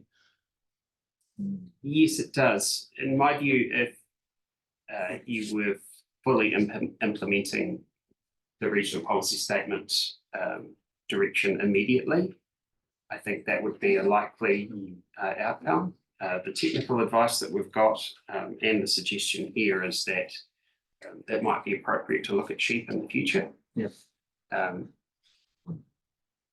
certainly the costs and difficulty of excluding sheep are significant. Okay, and so that in itself is another reason to say the staged approach may be a better one, that issue. Yeah, okay, thanks. I think, Matthew, just for myself, following up on that, I think in the original one, it included goats as well. Hmm. So, but also just of note that it also says that feral is farmed animals as opposed to feral animals as well, the exclusion. That's correct. And the technical advice that we have still does strongly suggest that farmed goats should be excluded from that natural inland wetland category.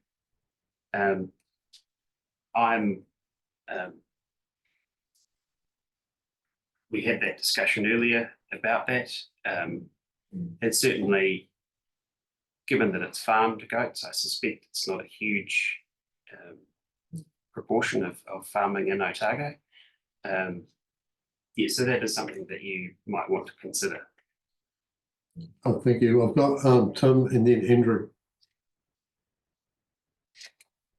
Yeah, just look, in considering option 1 and option 2, I just need to clarify if the Land and Water Regional Plan is out of sync with the RPS, perhaps like in option 2 where we're staging things, is it more at risk to challenge?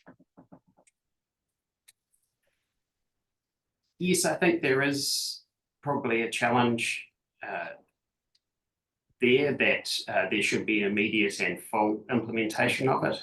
But in reality, the National Policy Statement for Freshwater, enables staged approaches to things. There are a range of things where staged approaches are appropriate, and our advice to you here is that a staged approach is appropriate.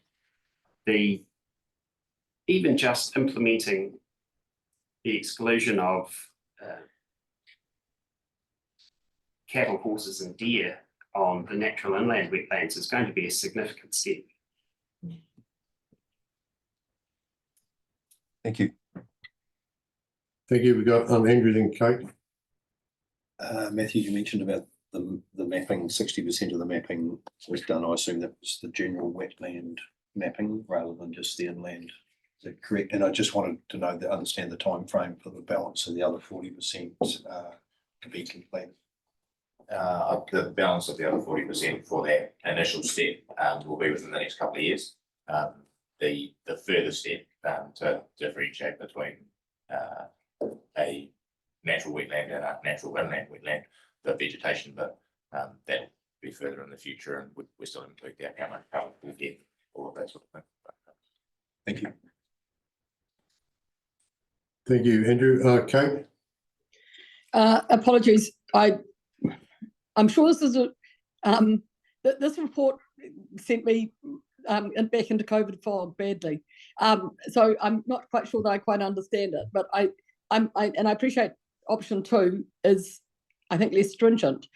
The 2 questions I have is, one is that we've already mapped and actually we're already giving it effect. Have we ever tested the maps, or is there a testing process to that, which I'm really unclear about? And the second question is, where does this leave the scroll plains, which we've all agreed needs an exemption? And I actually think there are probably other areas that may need exemptions if you want to get the best outcomes for the wetlands. But I'm not quite sure that I get that. And I'm sorry, I may have missed something in the technical papers, but the fog is heavy.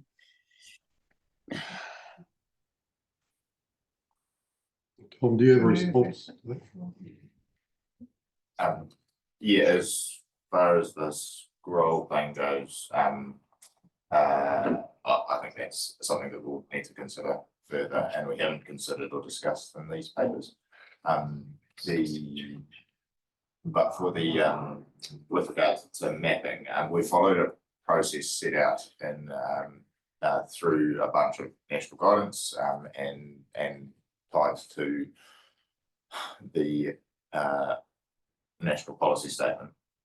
And no, it hasn't been tested yet, but will be through this process. But I think we followed a national set of guidance that is pretty consistent, and it would be, I'd expect, challenge, and the next part of the process after going through the vegetation step is then discussing, taking those results to a landowner and working through each wetland on an individual basis.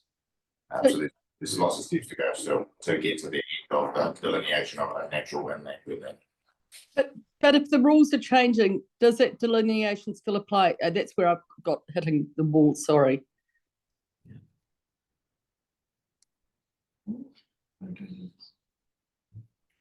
The National Environmental Standard and the NPS FM still has significant reference to natural inland wetlands, and there is no proposal in the bill to change the requirements to map or apply National Environmental Standard rules to those natural inland wetlands. It's just a subset of those rules that are changing. If I can just address the scroll plane issue, just that I guess the RPS decisions don't provide that kind of pathway through, which is in the stock exclusion regulations. So I guess that gives us kind of another reason why a staged approach is probably the right thing to do, so that we've got time to sort out that kind of, work out what the implications of that is, so that we can do what we're intending with the scroll planes. Thanks, Kevin. My confusion is around, so we're saying now all wetlands, not just natural, and we're saying all wetlands, not just natural inland wetlands. So, is that being appealed? There's a mix of High Court and Environment Court appeals, but that natural inland wetland and the application to all wetlands is under appeal. Yeah, so our RPS has changed to make it be all wetlands as opposed to what the NPSF said was natural. That's correct. Yeah, because you hit on page 4 of the 6, it gave those exclusions which seemed reasonable and fair. But now we're going to go against that because, or the RPS has gone against that definition. Yeah, so yeah, that's a classic example of, so can our RPS, sorry, so can we, in our land and water plan, can we do something that's different? At this point, we have to have regard to it. I think it's the correct at this stage of the process. So we've got the existing RPS, the operative RPS, I should say, which we have to give effect to. And then we've got the proposed RPS, which is an appeal stage, which is it regard? Particular regard. I think Particular regard to that. So we do have to take it into account, but given that it is under appeal, these particular provisions, I guess that gives us a reason why we could, I don't know. I'm nervous about. Come on, say it. No, well, Say it. it's, yeah. I think it further supports the staged approach. Yeah, thank you.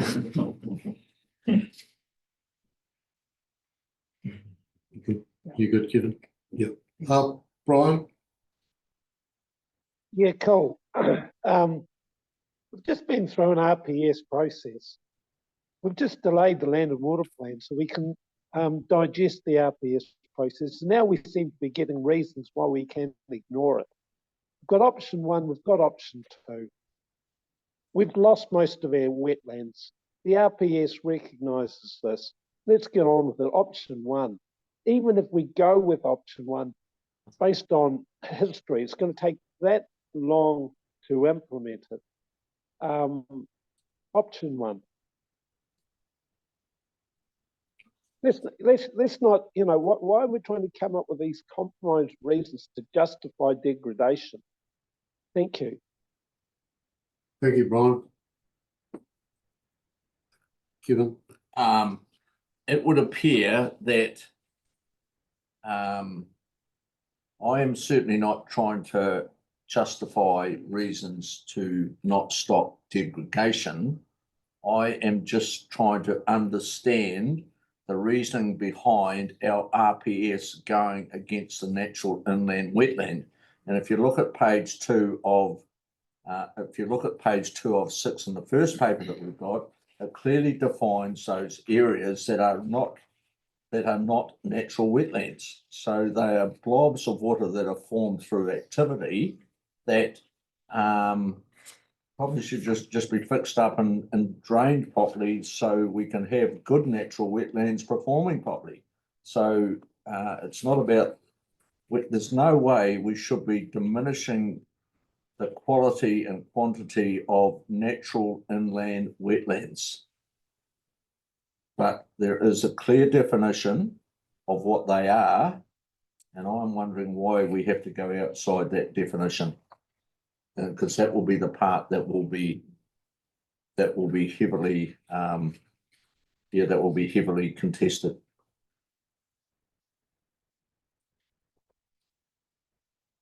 Were you going to say something? We don't have any hands up right now, but I think I've got a couple of comments from myself. I think, and just to make sure I've got this right, so in our current draft land and water plan, it actually goes slightly further than the NPS or NES for wetlands, in that we've targeted natural inland wetlands, but also we put in some provisions around naturally wet areas, which is not fully protected, but protected from cultivate or drainage, cultivation, spraying, etc. So we've already gone a little bit past that now. So, and that was pretty much accepted to have that minor level protection on those areas, which are probably the areas that would be the regenerative wetlandy type areas. Just for my own clarification while we're here as well, the option, so the proposed operating target RPS is basically what it's done is just expanded from inland natural wetlands to all wetlands. So it hasn't, for us to include that, how big an effect is that going to have? Because it's just a matter of whether the wetlands inland or whether it's by the coast or an estuary is about the difference. Is that correct, or is it more than just that? It is more than just that. The RPS decision would apply that greater level protection to all wetlands across the board, whether they're coastal, whether they are inland, whether they are natural inland wetlands or those naturally wet areas, or whether they're constructed wetlands. It applies the same blanket level of a high level of protection. So about the naturally wet areas, would they be the same areas that we've already referred to as being the regenerative type zones? Yes, they would be. The areas that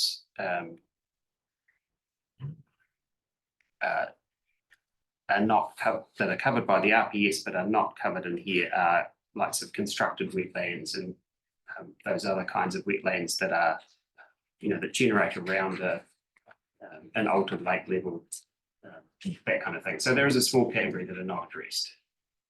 Yeah, thank you. We've got a few hands come up now. I've got Tim, Elliot, Kevin. I think that's what I've seen. So we'll go to Tim. Like you would. Yeah, thanks. Thanks, Lloyd. So what I understand here is that, like, our new RPS is like the gospel, right? It's establishing this highest level of protection for wetlands. If it's doing that, then really we don't have any other alternatives, do we? Than to abide by what the RPS is saying. The difficulty is that the RPS and some of these provisions are under a High Court appeal. So there's a chance that the High Court will determine that there was an error in law about how the NPS and the NES were applied. And so I guess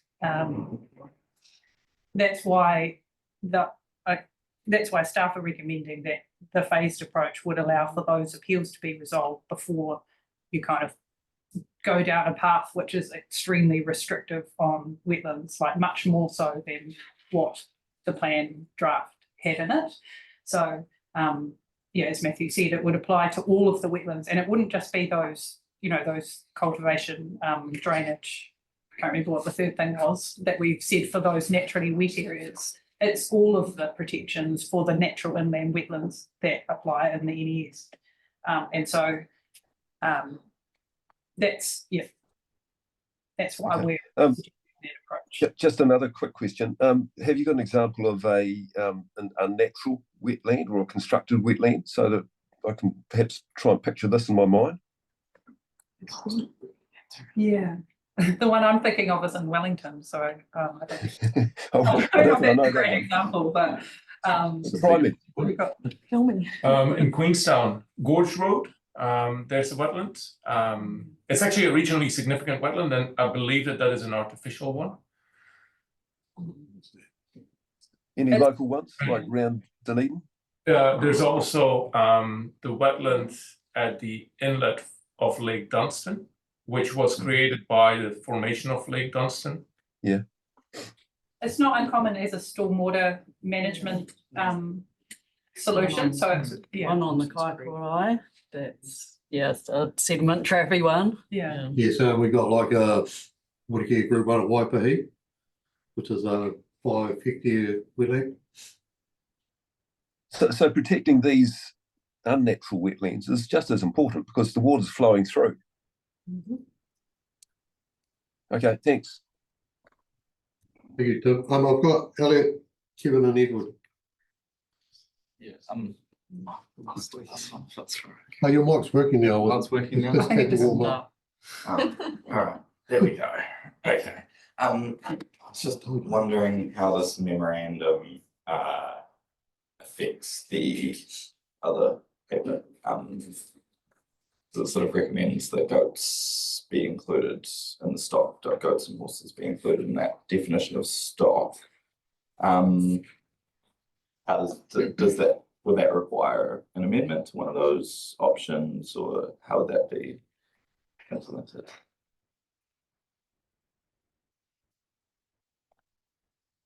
Certainly the memoranda is quite firm with respect to the damage that can occur from farmed goats. And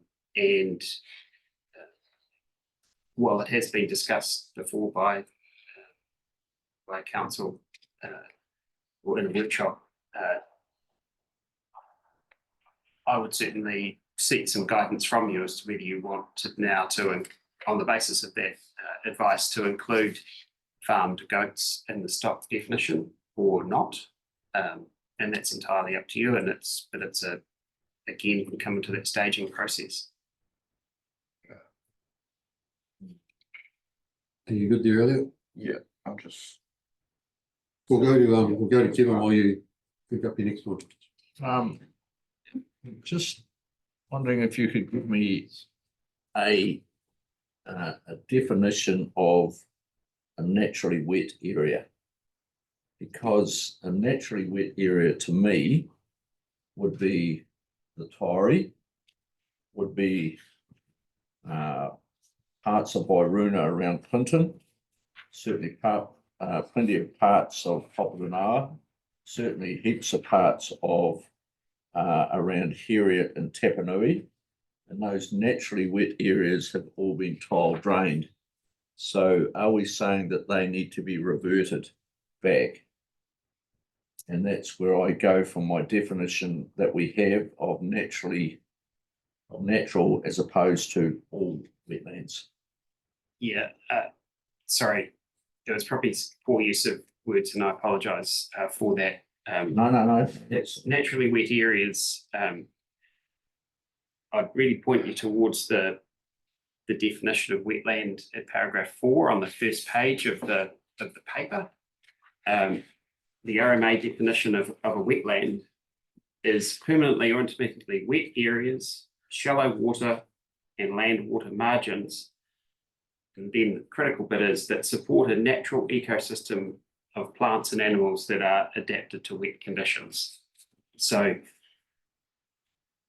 it needs to have plants and animals there that are adapted to wet conditions to be a wetland. So if it has been historically drained and is now in pasture or a road or whatever, that is no longer a wetland. Yet it may have been naturally wet. Correct. Yeah. Okay, thanks, Kevin. Kevin?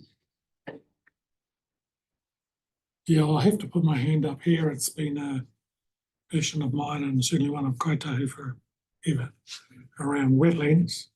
I did submit to the Waitangi Tribunal on them in 1987, and we've been consistent on the issue of continued loss, degradation of wetlands over time, and just personal observation. It's very, very pronounced. So I know it's under appeal in the High Court or the Environment Court. So what it may, that the outcome may be is yet to be determined. But I'd probably support the option 2, is it? Gradual implementation. Probably have to cut my arm off to say that, but but it looks the obvious one going forward. I don't see how we could do the other one. Thank you very much. Edward. Do you have any other questions? We've got a clean board, so I think we might just have we got option 1 and option 2, so I think we might just have around the table, just like where everybody's sitting. So who would like to go first? Oh, I think it might be Gretchen. Oh, I would like to go with option 2. Oh, sorry, yep, probably heard that. Thanks, Gretchen. Yeah. Thanks, Gretchen. Kevin? I don't think I'm with any of those options. I'm pretty simple. Hear the appeals and wait. Listening to Matthew, I thought it was Prof Skelton actually for a moment, but I'm not Kevin. I think it's important. This highlights the whole risk that we have in front of us when there are some live and unsettled provisions. And as it was alluded to, the High Court and the Environment Court, and it is about certainty going forward. And yeah, this is a really uncertain place to be in right at the moment, and yeah, best we stay out of it. Oh, thanks, Andrew. Colin? Yes, I'm happy with option 2 as laid out there. Colin? Yeah, probably option 2, but with the inclusion of goats and horses. Thanks, Elliot. Karen? Well, you also have to warm up too, Colin. Oh, okay. Yeah, no, I think that option 2 is really critical. As Matua said, this is a very important area. And I think the main reason we have to support that is because we've got to take a staged approach to make sure we can handle the magnitude of what should be tackled. I mean, I have to say, when you mention goats, don't try driving through the North Island, and we've now got the other things like those bloody wallabies. But the more serious matter is that this is a critical piece of work if the actual health of the overall environment is going to be managed. So absolutely staged and make it real. Yep. Thank you, Karen. We'll go up onto the board. Do you have any final comments? And then Kate, and then Brian. Yeah, thanks, Lloyd. Look, my sentiment goes with option 1, but I think I probably am drawn towards a more pragmatic approach, and option 2 provides that. Thank you. Thanks, Dylan. Kate, then Brian, and then Gary. If you pop your hand up if you want to say something. I was just reflecting on what the debate would have been on the 27th of, if we hadn't made the decision on the 27th of March, what advice we would have got round the table having read this. This is, as Andrew said, exactly Professor Skelton's advice, that we're getting into a really mixed place. Now, I don't care how this is really difficult for the planners. It's going to make it really, really difficult for our communities. Option 2 is the only one we can go with. And it really reflects that difficulty we're in. yeah, I'm just frustrated that we keep on seeing real triggers to what should be leading us to a different answer, and that is let's put the energy getting people in the room together and finding the better solutions rather than going down a regulatory framework that is going to put us all against each other. And the fact that we're all agreeing to option 2, which is outside of those things, just shows that actually if we got everyone in the room together, what a better result we might finally get. So I just have to say it once today. Thank you, Kate. Brian? I won't repeat myself. Option 1, by the time we sort all this out, there'll be no wetlands left. Thanks, Brian. And Gary, we're just letting Gary put his hand up if he's comfortable. And Lloyd, Lloyd's a wetland fan, I must say. I think we actually have to think what's right for Otago and what's right for our area, and irrespective of the politics of the day, we need to be protecting our wetlands. And I also think we have to have a very pragmatic approach to it. So I don't think you want to go in there all guns blazing. We need to go in there with a staged approach. And I think the very last point 49, I think sets it out pretty well on your report. I think it's a very well written report. So I'm very much with option 2. And I also think we need to consider incorporating farmed goats as well, and because they are pretty devastating type animals, and I know, I just think that we need to go there. So that's where I'm at, and also going with option 2 gives us time to actually for all our science to get completed, like the mapping and data stuff, and it gives and it buys a little bit of. It gets us so that once we know all the information, we can actually go to the next level where we need to go to the next level in time. So I'm very much with option 2. So thank you very much for the good discussion. And I think we've pretty come to a pretty good consensus around the table. It's like we want to have a stage approach, either be it government informed or be it using our own, the data that we use to protect wetlands from here. So thank you very much. Good discussions, awesome. I think we're going to go now to Tom's on the spot for environmental outcomes, which is number 2. Number 3, sorry. Yes, thank you, Mr. Chair. Yes, it's in the papers, agenda item 3, environmental outcomes.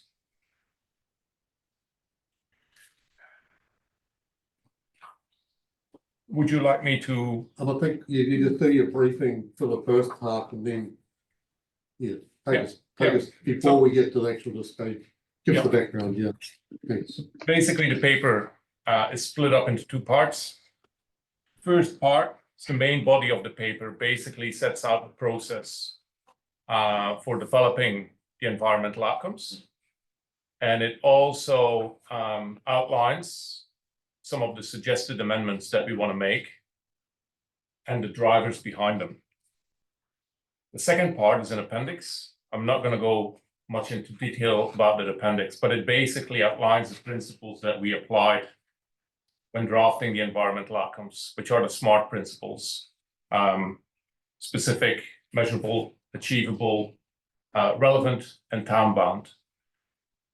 It's quite a technical discussion, but what I wanted to do with that discussion in the appendix is also indirectly answer some of the questions that have been raised around the table and in the discussions with the community around, are they ambitious enough or not? Why have you set them at a region-wide level? Why not set them specific to every FMU? Happy to discuss that later on, but I'll focus now on the main part of the report. So basically, the environmental outcomes were drafted by ORC staff in partnership with iwi. We started off with the development at the start of the community consultation. So when we had stage 1, we asked people, what are your values? And what are the aspirations that you have? How do you want to see those values improved or developed over time? that basically was the input for the first set of draft environmental outcomes, which we took then to consultation 2, got feedback on that, and then we developed another iteration of the outcomes and took them to consultation 3. So basically, we consulted on those through 3 stages of community engagement. After that, we took again an iterated version of those draft outcomes to the clause 3 parties during clause 3 pre-notification consultation, which took place in January and February. What we got in terms of feedback between or across all those stages of community consultation and also the clause 3 feedback is that in general, there's actually a broad level of support for the outcomes, for the draft outcomes. What we found is like across the region, people actually want the same thing. They all want clean and safe water that can be used for a variety of uses or activities. That doesn't mean that that was unanimous. We did get a number of respondents saying, well, you actually should have specific outcomes for FMU. So we did hear those concerns. Other people had different concerns. Some people said they need to consider or give more consideration to things like flood protection, social and economic considerations, climate change as well. Other people said they need to be clear and achievable. We also had a number of people stressing the fact that we need to provide for transitions. And hydro as well, we got quite mixed responses to the draft for hydro. But on the whole, there was quite broad support for those outcomes. So iwi input during the drafting and community feedback were 2 important drivers for the outcomes. The third important driver is actually the long-term visions in the RPS. The outcomes in the plan, they actually need to achieve the long-term visions in the RPS by the time frame that is set in those long-term visions. The long-term visions have changed through the hearings process and through the hearing panel's recommendations. And when we look now at the council decisions on the proposed RPS, we see that there's some changes. The key ones are that what the panel has done is basically taken all the common aspects of all those different visions for all those different FMUs, and they have put them in a kind of a common long-term vision that applies for the entire region. And then have like smaller, more concise visions that are specific to each FMU or ROHE. Another change that has come through in the long-term visions is recognizing when it comes to natural character that some water bodies have been modified and that it is going to be really hard, if not impossible, to turn back the clock completely. Other changes are changes to the timeframes. Lower Clutha, ROHE, and the Catlins, both areas had their timeframes for achieving the long-term visions extended with 5 years. Also stressing the importance for new renewable energy generation in 2 FMUs, that's the Clutha and the Taieri. And then finally, what we also see is that the long-term visions actually emphasize more the importance of food production and fiber production. So what we've done is looked at feedback, but also looked at the changes in the long-term visions. And we're actually proposing some or suggesting some amendments to the environmental outcomes, not for all of them. For example, the environmental outcomes for human health, fishing, cultivation, and food production, we propose that they remain the same. the environmental outcomes that relate to Mahikakai, Waihi some other whenua values as well. We're proposing to keep these as they are, but further changes might occur as a result of Clause 4A consultation with iwi, which is scheduled to happen or to occur in July and August this year. But we do want to make some changes to the outcome that applies to commercial and industrial activity. We heard some feedback that they should actually apply to a wider set of FMUs in Rohe, and so we're intending to do that. The same with hydro as well. What we're proposing is actually have an outcome for hydroelectricity generation applying to all FMUs and recognizing not just existing schemes, but also providing for new schemes. The natural character one as well, we're trying to bring that in line with the RPS direction and also focus on fresh water bodies because the outcome itself was kind of straying into coastal plan area.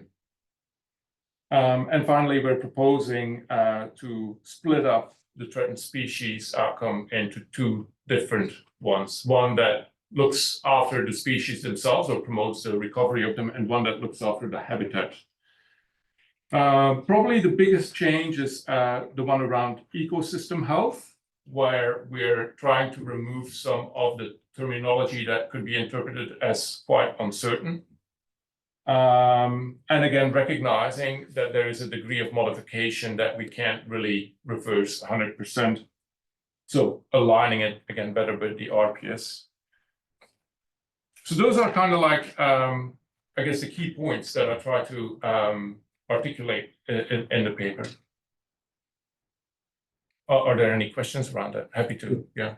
Thank you, Tom. That was a very good introduction for us. We'll just take have questions generally start with. We've got Tim on the board. So Tim, can I give you the Yeah, thanks for that, Tom. Look, all the way through that, I was waiting for the words Te Mana o Te Wai, and I don't think I heard you mention the hierarchy.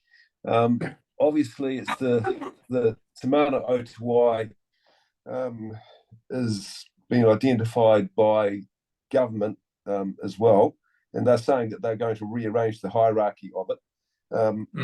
It looks to me as if you've in some way managed to bypass any kind of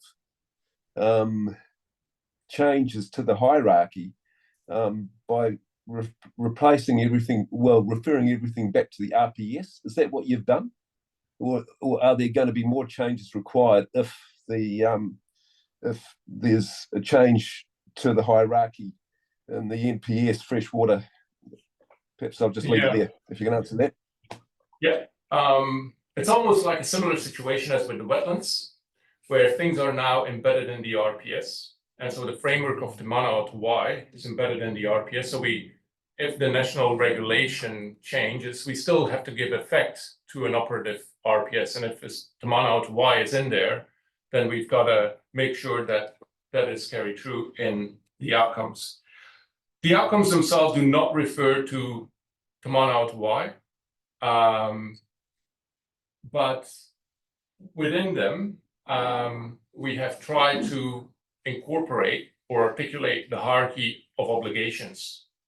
So, for example, I'm picking one here, the one around drinking water supply has the phrasing that provided that the health and well-being of water bodies and freshwater ecosystems is provided for, then you can do these things. So it's written into the outcome itself, although not using the words Te Mana o Te Wai.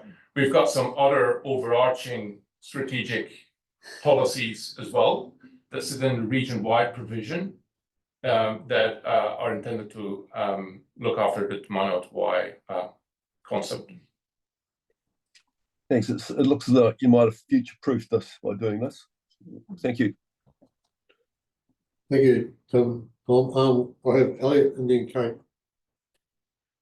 Just around that threatened species outcome, I was just wondering what the thinking was in splitting the habitat and species? Just to make them clear, statements. Sometimes, and that's a challenge, you try to deal with with a lot of different issues in an objective, and it becomes quite convoluted. Yeah. And then, sorry, does that threatened species one, is that specifically animal species, or does that cover other species as well? It focuses on freshwater threatened species. Yeah. But it does go beyond fish, has invertebrates. But not plants. I'll check actually. At night time? The definition is quite broad. The definition of freshwater dependent species is quite broad, and there's a couple of papers, I think, that have been done that outline what those species are. We can share those with you. Yeah. Okay. I'm just sort of wanting to make sure there's no I guess unintended consequences if we get a threatened species that comes into conflict with the habitat of other threatened species, for example. But I guess that's probably just on a case by case basis. Yeah, that's right. Thanks, Kelly. Kate? And then I have Helen. Look, is this a prescribed template planning thing that we're using at the moment in this? And the reason I'm asking this is if you've got the same objectives in every FMU, why are they FMU objectives? Because, but if it's prescribed like to do it in this nature, that's fine. I understand that is this part of the template at this point? It is part of the template, yes. Yeah. That it has FMU objectives and they have to be all the same. They don't have to be all the same. Okay. What is the purpose of the FMU objectives? So if I was thinking about, whether it's North Otago, Taieri or Dunedin Coast, the FMU objectives would be the objectives that were, in my mind, the purpose of them was to drive the change we need to see to get the environmental outcomes. These all seem like business as usual, and yes, it's beds in Te Manaatua and everything else, but it's not driving the change that's needed, and that's where I'm finding it really hard to understand. We've got all of the objectives, and it doesn't drive the change that we actually want in those. It doesn't nuance that by FMU, because that's where I had thought we would be getting with these. And I think I've got my head stuck in a rut here on this one. Yeah, a lot of the nuance, or most of the nuance, actually sits in the target attribute states, and it also sits in the take limits and the environmental flows that are set. No, the objectives are the thing that the policies and the rules need to sit under in planning that are driving. So these objectives need to drive the change. If the policy doesn't link to that objective and that risk in that FMU, surely. The outcomes are where you want to be, but it's the objectives that drive you to those outcomes, and it's the objectives that the policies have to reflect and the rules have to affect as the pathway to get to those outcomes. I'm trying to unpack the question actually. It was never our intent to kind of, at the outset of the plan, to come up with outcomes that are actually objectives. They are objectives that are uniform across the region. But time after time, through all those consultations, we actually saw some argued for it, but we saw very little argument for like, hey, this needs to be, you need to have a specific one for here. The only instance, I think, where we had a request for specific outcomes was for the Upper Lakes one. And there we thought, well, given that it's a connected system, the whole Clutha is one connected system hydrologically, it doesn't make sense. Okay. And Okay, I'll explain an example of where I'm coming from, and I'm really trying to be open-minded about this, but I'm really lucky because I'm working in the Catlins with the ICM stuff. Now, if I saw these FMUs for the Catlins, it does nothing to prioritise the pest problem that they've got there that is undermining the regrowth, which undermines the water quality, that the cause and effect for a whole lot of issues, including Mahingakai values, is actually pest control. And I mean, every which way we've looked at it, and it's a brilliant process. If I had one FMU rule for the Catlins, objective, it is to deal with the pest issues so that the forest can do the work that it's meant to do in changing and enhancing the water quality. I mean, put broadly, that would give a really directive pathway for those actions, and I can't see any of that here.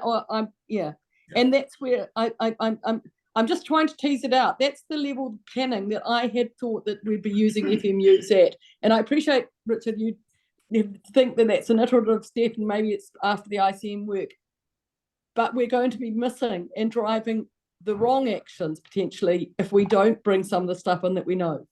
Yeah, I totally understand what you're saying.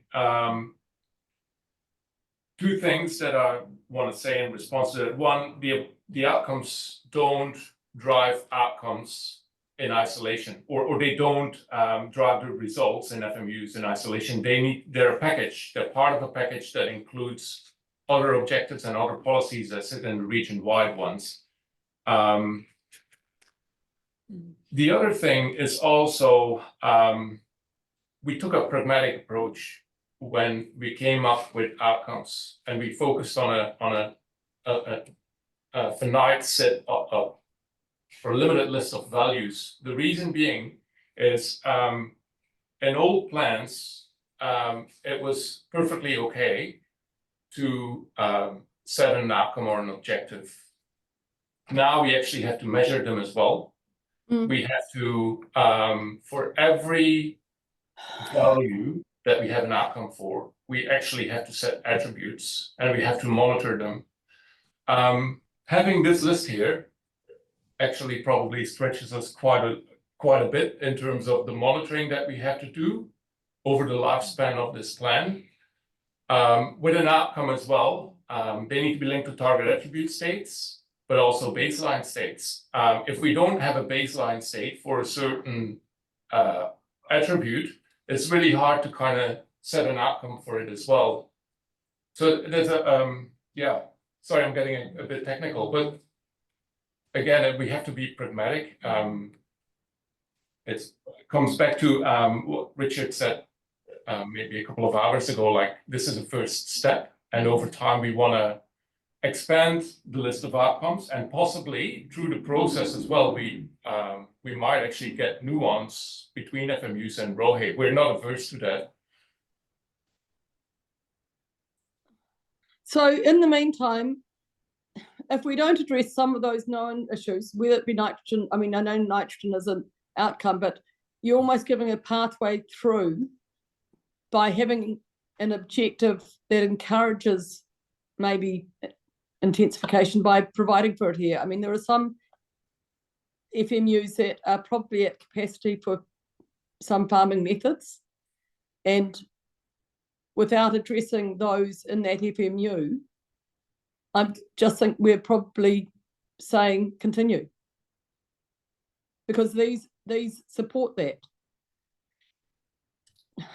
That's fine. I don't, but yeah, I think we're going to be challenged on this. Thank you. Thanks, Kate. A wee bit unpacking that, to be fair. We'll carry on round in the meantime. So I've got Alan, then Karen, and then Brian. Thanks. Look, I wanted to ask about the Upper Lakes, which you've just referred to, Tom. And I see on page 3 there, section 15, you did receive feedback through the consultation about setting specific environmental outcomes for those pristine water bodies up there. Now, where does that sit, that imperative to keep those big Little Pine Lake's beautifully clean.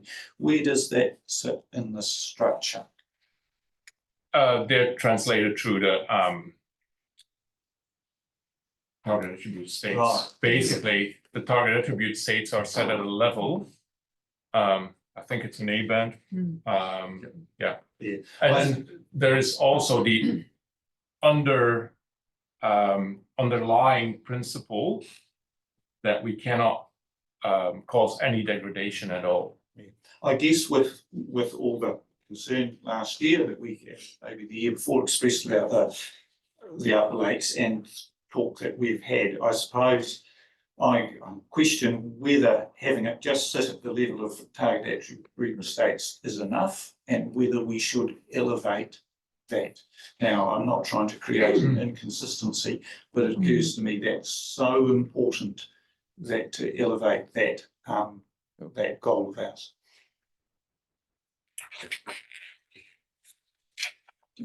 Alan, you talk about like in the Alpine Lakes, What do we call them? The big pine tree. lakes. Yeah. For that state of us. Look, we're happy to consider that. Yeah. I think, and I just for myself, I think we've got like a group working in that area as well. So that might be an area whereby a little bit like some areas have got specific issues, a wee bit like the Catlins obviously has got a massive issue with the degradation of the forest due to pests and things. So it's probably, a specific thing, and just how you address it is probably how we address specific issues of specific areas, and whether it be by a regulatory system or not, how we do it. That's probably the question coming through. Yeah. I guess that's, without getting too kind of technical about it, but we are somewhat constrained just by what's in the national objectives framework and the NPCFM, and what these things mean in those terms. And so that's I don't Yeah, a lot of the objective writing in the past started from an issue. But the way the NPSFM works, it requires us to write environmental outcomes, not from an issue, but based on a value. So it kind of turns it on its head from addressing issues to kind of looking at like positive outcomes for specific values. That does not mean that we should ignore issues around pest at all. We just cannot articulate it in an environmental outcome. Yeah, thank you. I've got Karen, Brian, Kevin, but I might just before, Kate, I see you've got your hand back up. You got a quick one just regarding the current issue? It is about the current issue. I don't mind coming later. It is just saying, why can't we just say in the areas that have got high nitrogen that we want to lower the nitrogen at that FMU level? But look, just whenever. Yeah, no, thanks, Kate. So we'll go. Lloyd, just on that point that was made. Yeah. Just Drew, you said that we're constrained by the national policy statements. We're the only constraint we have. We can't do anything less. We can actually be more stringent, can't we? I just mean in terms of like the definitions of things, like what an environmental outcome is. And my apologies, I took a lot of this background out of Tom's paper because I thought it was a bit dry. But now I'm thinking we possibly should have left it in there. So just in terms of what, the definition of an environmental outcome is quite specific. And so these are all like really good ideas about what we might want as an objective, but just the way that that's currently framed in the NPSFM, we're constrained about whether we can call it an environmental outcome or just an objective. And so maybe that's just where we need to go with that. And I just wonder, just following up from Kate's one, like if the specific ones for FMU that perhaps they're highlighted more in your FMU attribute states and what you're targeting. I think that it's already targeted, but whether it may need to be a little bit more specific, we've highlighted a little bit more in the plan, a little more context, I guess. So we'll carry on now. We'll go to Karen. Thanks, Karen. Kora, just about the hydroelectricity generation, well aware that these will be considered of significant national importance. What are the kinds of constraints that mean we can meet environmental outcomes to the greatest extent practicable? What does that kind of allude to in terms of constraint? For existing hydro,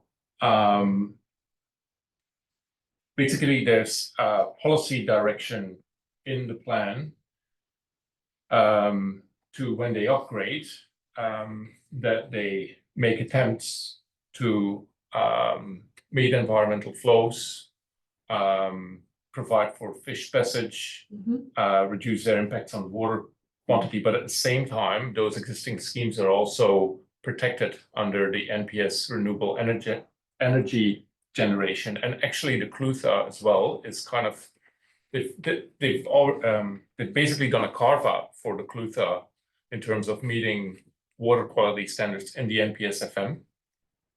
So I think there's an appendix that specifically, so yeah, we're just trying to kind of articulate what I guess is in the NPS FM and also the direction set in the NPS for renewable energy generation, and recognize that these things are important for communities. Could I just follow up on that? Because the other thing I don't really understand, and it is about, not necessarily, it is about renewable energy, but tangential to this is of course understanding in Arahamai, still new to ORC, but what are the thoughts about, particularly in climate change environments, alternative sources of renewable energy that may or may not be under our purview? Yeah, it's a good question. We have hydroelectricity generation there, the term hydro, because that's what the NPS FM sets as a value. It specifically mentions hydroelectricity generation. So we set an outcome for that. But you could go broader. You could look at other types of renewable energy generation. Yeah, like solar. There's perhaps less of a link with water, less direct. Or same with wind. Sometimes they're high up, they're in wetlands. So you know, we could kind of look at perhaps broadening that. Well, I guess I won't say any more other than to say, and obviously this is anecdotal, but I'm well aware of the fact that as we move into a more climate change affected environment, the snow is going to be reduced, the snow lines. But what we are looking at with an increase of population and a change in the way we live as human beings, it's almost exponential, the demand we are making for energy. And so energy supply and how we supply it is of considerable importance to social and economic development. But actually the ways we do it have to continue to be renewable. And I mean, you know, hydroelectricity, of course, is what we're known for in New Zealand, but it won't necessarily be the best environmental outcome in the future. And it won't necessarily meet energy demand when we're under pressure. So on both counts, I don't mean to want to be we're looking at this, but I'm just conscious of a longer term issue, longer term vision, and some of those things may come into play sooner than we think. Yeah, I'll take that on board. There's a number of different chapters in the plan that look at renewable energy generation and hydro, and we just kind of have to do like a double check actually to kind of see whether we're too solely focused on hydro and whether we need to kind of look at the broader spectrum of renewable energy generation. Kia ora. Thank you. Thank you, Karen. Brian, and then I've got Kevin. Are you there, Brian? Or just go to Kevin. Sorry, can you hear me? Are you there now, Brian? Yeah, you go, Brian. Yeah, apologies. clause 18, it says the Lower Clutha Rohi timeframe is increased from 2045 to 2050. So my question is, what milestones have we got in there to keep, to ensure that it's simply not just a delay, but it's a longer time frame to do improvements, and improvements are occurring from here on in? Not, those milestones are not in the environmental outcomes, but what we have done and what we have to do is actually where we have target attribute states that need to be achieved over a longer time frame, then we need to set also interim attribute states, which is what we've done. We will look at the target attribute states and the interim states to make sure that they kind of still align with the revisions that we're about to do to the outcomes. But so those interim milestones are in place. Yeah. Okay. Thanks, Tom. Thank you. Thank you, Brian. Kieran? So on page 4, where we have key changes for the long-term visions as a result of council's decision on the regional policy statement. So you've got all those changes that are going to happen. When will we see those track changes and the wording that's going to be applied? And how much time will we get that before we go to stage 4 consultation?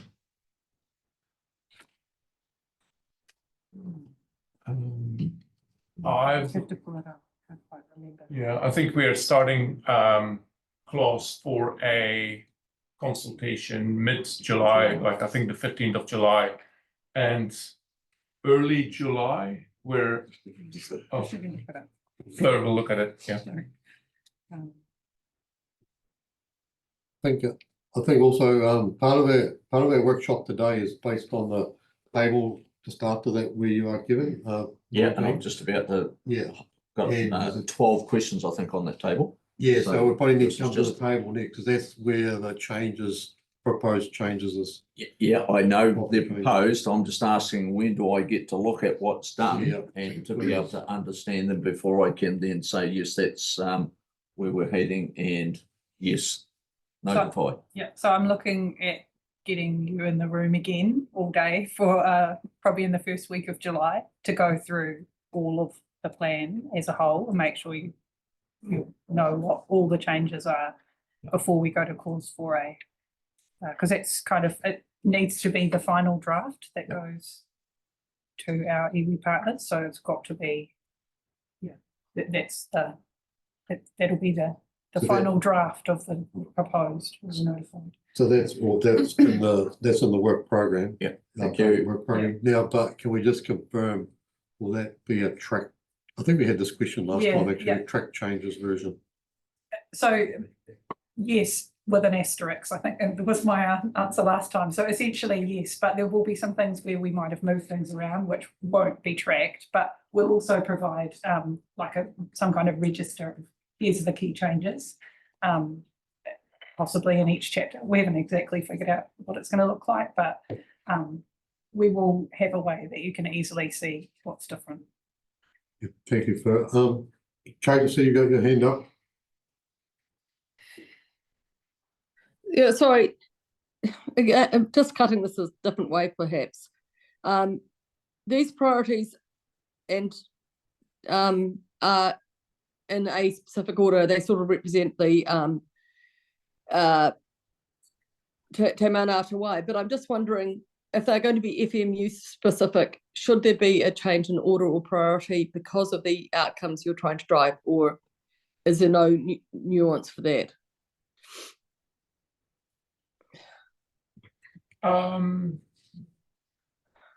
They're not, open to that. Like, there's no set order that we have to put them into. You're talking about the outcomes. Can I just clarify? Are you asking whether we need to have them in a particular order? Sorry, or are you asking that we do put them in a different order in different FMUs depending on what's important? Yeah, well, probably the latter. I mean, Te Mana Atawai is going to set the priorities, and I think to a certain extent you've ordered them in that order. I suppose what I'm still struggling with them all being the same, and because I know that there are areas in Otago that are absolutely pristine, and we should be. The outcomes are we want to retain those and things, whereas I think there are some parts of Otago where the FMUs need to be really clear about their highest risks and driving the particular attribute state that is the worst by the nature of the attribute state itself, or by changing a different matter that will give you that end result. And so the cause and effect here isn't as clear as I think it, or directional as it could be. And the reason I'm saying is because the objective should give a clear guidance to the policy and then the clear guidance to the rule. And if I can't do those hops, then I'm having a really difficult time and to understanding what's driving it. Yeah. Thank you, Kate. Just the order, it just occurs to me, is that we put the compulsory values up front, which are values listed in an appendix of the NPSFM. So they're ecosystem health, human health, threatened species, Mahi Kai. So they're the ones that we always need to provide for in every FMU. And the other ones, I appreciated that point. It's the ones afterwards. In the same order as that, Yeah. on NPCFM. What? I missed the very last piece. So but the ones after the top, the four, yeah, we can like adjust. They can be. But they're still in the same order as in the appendix. There's no requirement to do it that way. Yeah. We just follow the order in the NPSFM appendix 1A and 1B. Okay. Sorry, getting technical. Awesome. We just that's good. Thanks. We'll go to Andrew and then we'll start concentrating on the table at the back. I just want to go back to the renewable energy questions that Karen was asking before in relation to small hydro and the definition of non-consumptive in the land and water plan was a higher bar than the RMA. So I assume that will be revisited as part of the review process of the provisions in that. Yeah, we are looking at changing the definition and aligning them with the definition of non-consumptive that we need to apply in the context of water metering, which is an RMA regulation. Yeah. Thank you.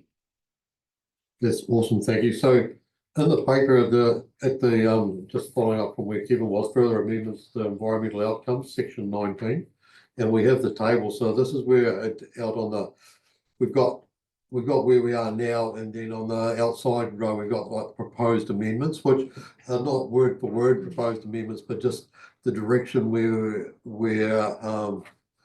the staff, after reviewing all the clause 3 and the RPS, etc., think that we need to create some changes or not when it comes to environmental outcomes. So we'll just take any questions or comments around those ones now for half an hour or so.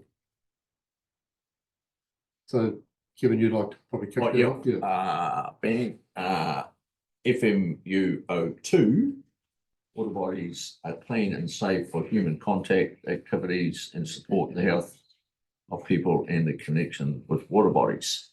So, and you're proposing no change to that. How do we enact that or make that happen if in fact we have, say for instance, an avian E. coli inundation? So how do we, I mean, that's saying, well, we've got to do the things that we can do around water, but if we've got a natural event occurring that we cannot stop, yeah, where does that come in?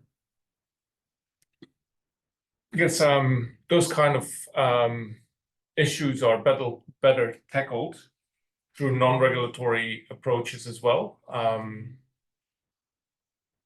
Yeah. I think there is a provision within the NPS to deal with naturally occurring phenomena such as sediment and other bits and pieces, as an exemption, and defining them as such, working through a process to make sure that you're indeed correct, and then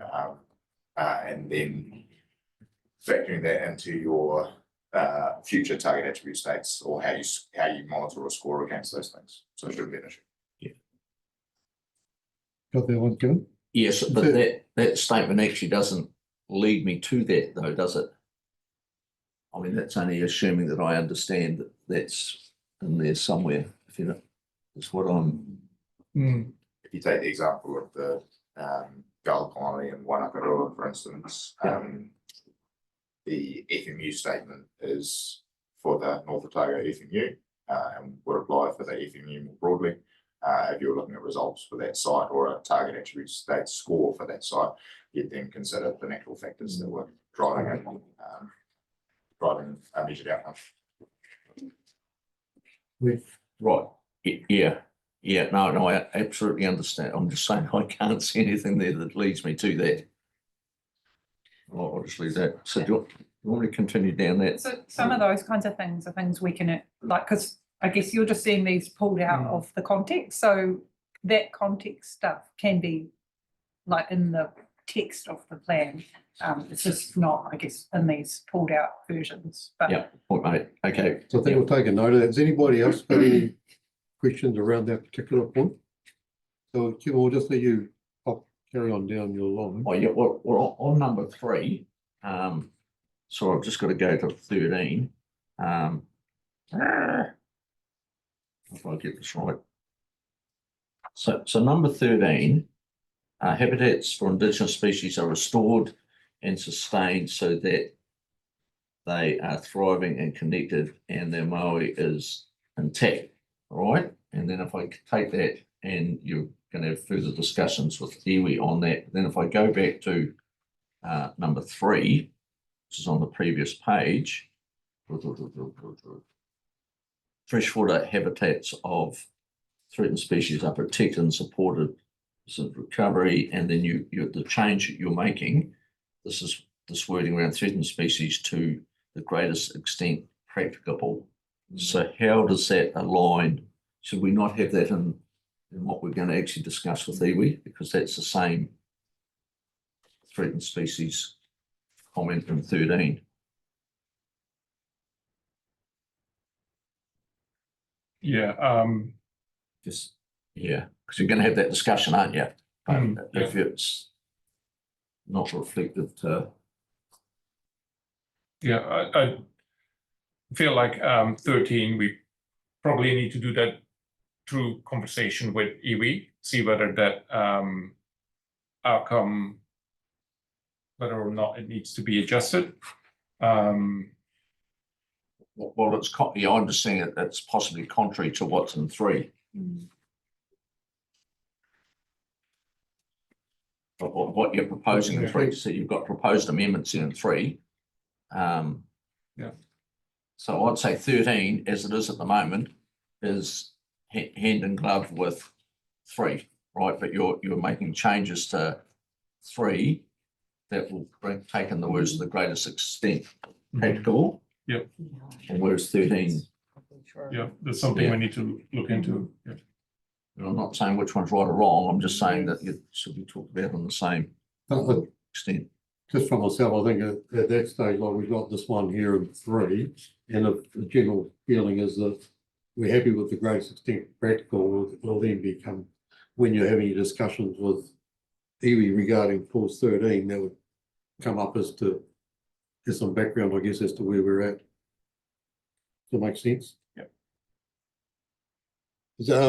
I've got some hands up just now, but we just want to just try and stick on the one topic at a time. So if we got questions just about this environmental outcome for threatened species one.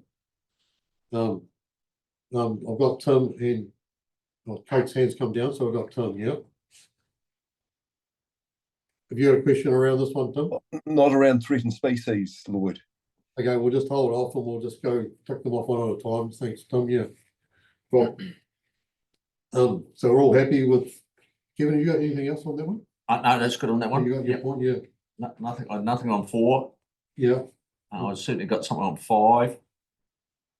5, well, we'll do 5 now and then we'll let somebody else have a go, eh? Yeah, that's right. I'm just- We're making good progress, it's awesome, it's good discussions. So. Now 5 is, 5, I just wonder, what I would rather see, and, what I'd rather see is that our communities are able to safely access, harvest and use Mahinga Kai resources now and in the future. And whether that's communities and mana whenua, but I'd rather it was, you see what that's what, I thought this is, if we're a true partnership, it should be communities, but I haven't got an issue of putting both in, but I would just rather it said our community. So what? And I'm just wondering the rationale, why we have to say it is mana whenua, when in fact, if we're all the one community and recognising everyone's position and are truly doing it right, that it shouldn't be just communities. So you're saying that you could include communities in the statement there somewhere? Well, look, to be honest, I'd rather have it was just communities are able to, and being that mana whenua are part of my community, so We'll just see if there's any other comments, will we? Yep. Any other comments around that one? So we've got Elliot and Edward. I mean, probably that's taken away, but one of them is special legal rights to make it kind of that's embedded in legislation. I assume that's why there is special regard to mana whenua's rights to make it kai there. And I think that's perfectly justified. Yes, it is based on rights guaranteed under the treaty, requirement to protect and provide for, and it's the basis, one of the principal bases of the Ngāi Tahu claim against the Crown. They failed in that area. Thank you. Kate, is your comment around this one? Mine is around a whole lot of the stuff, and it's a high level question to a certain extent, but this is a good example.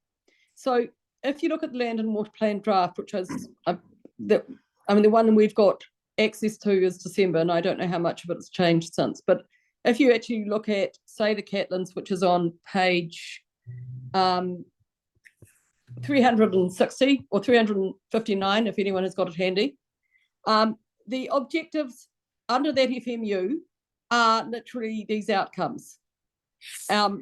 And then the only policy that goes with it says policies, but I think there is only one.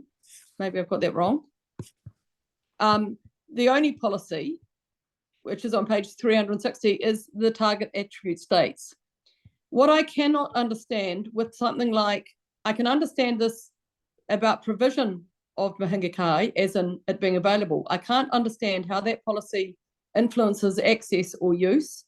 I can't understand how it affects some of the other attributes like Wāhi Te Puna.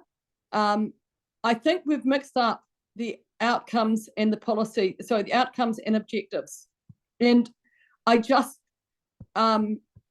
want to understand a policy, every objective should have a policy that gives it effect. But if we can't give an effect to an objective that says provide access or provide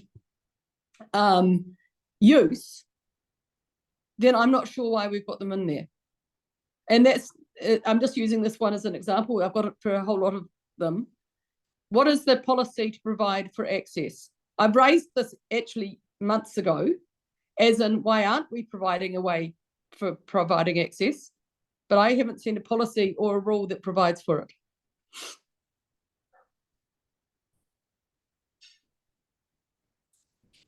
These outcomes, they are supported by a number of policies that sit at the front of the plan.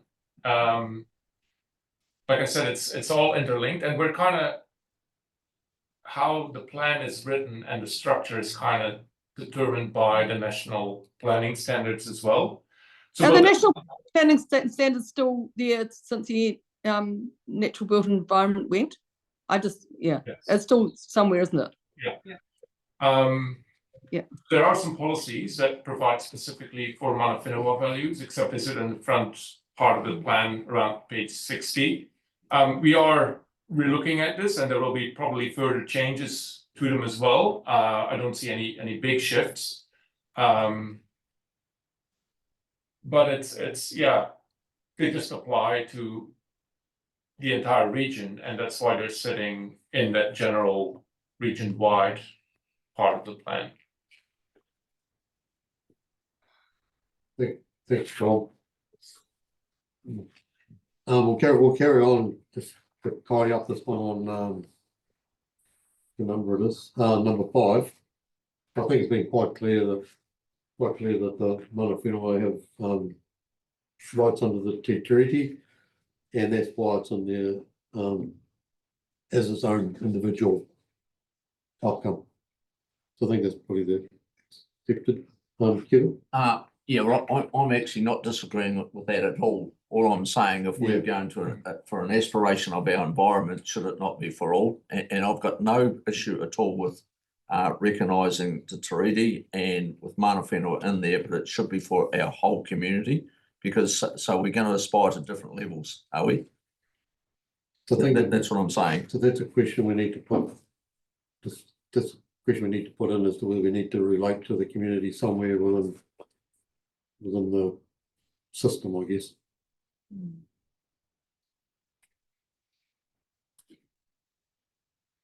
Andrew, are you just thinking? Yeah, I actually raised this topic when we had councillor feedback, and I got a lengthy explanation from staff about it. And to really fully understand how access, harvest and use is undertaken, I probably feel it's more of a discussion of mana to mana, because I mean, if I was asked by a landowner how that would be managed, I would struggle to be able to convey a message that would satisfy somebody from a health and safety perspective and all the rest of it. But I know it's much more than that, and I think it would be useful to be able to have that discussion at some point to fully understand the practical implications of that particular directive or objective. Thanks, Henry. Good words. I think we'll park that one for now. We might carry on down our list. We can come back to the very end if we need to. But Tim, are you still there? I've got Tim. You had your hand up, and we've been to Kate. Then we'll go. No, look, I'm happy to hold my question. It's probably more applicable when we get further down the table. So just stick with the process. It's good. Okay. Mine's about the relation. We'll go to Elliot, then we'll go back to Kevin. Just wondering if the order of those outcomes is hierarchical at all, and how we manage any conflicts between them. I wouldn't describe them as a hierarchy, but they're basically following the appendix, which I guess there isn't a hierarchy in the sense that these are compulsory values, they're up front, and the other ones are values that may apply in FMUs. Where's But the then, cutoff? sorry? Where's the cutoff? The cutoff is after Mahika Kai, I believe. Yeah. So After 05. 05. Yeah.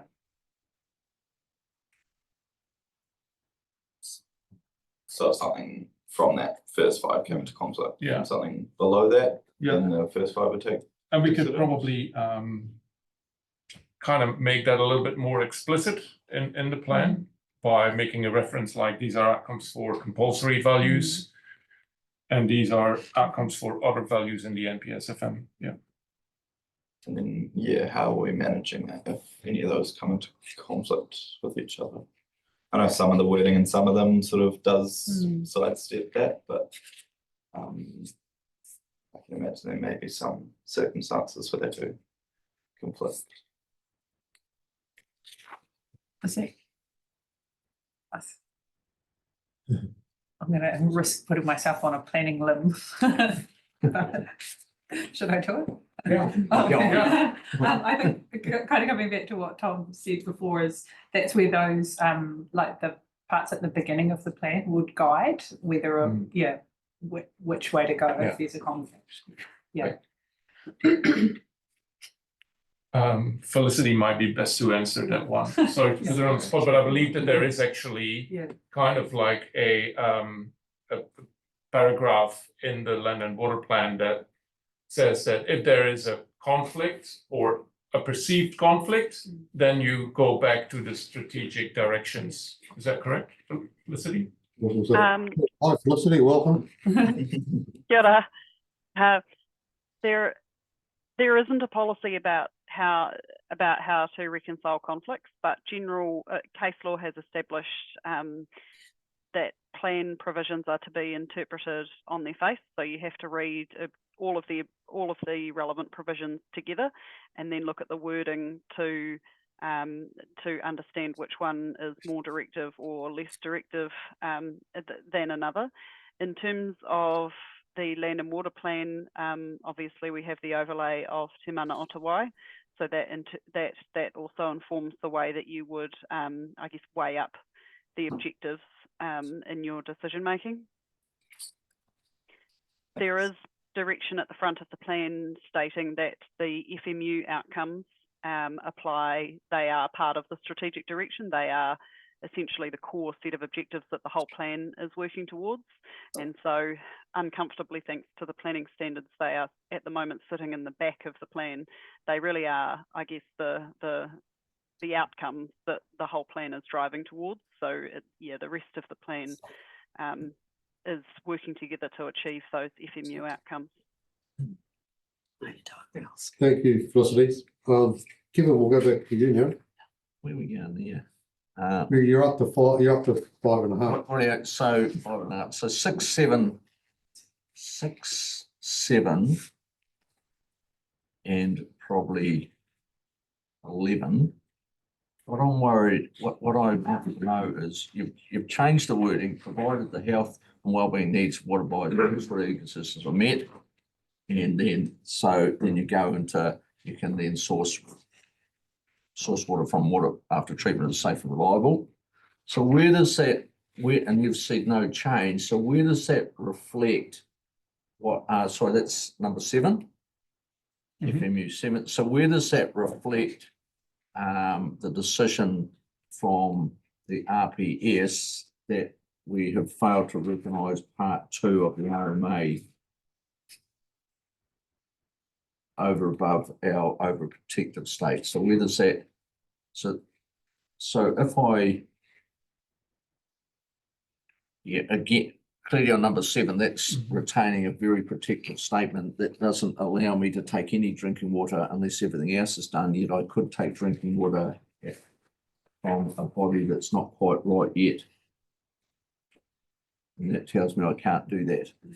And so therefore it's probably not complying with part 2 that we were said to comply with.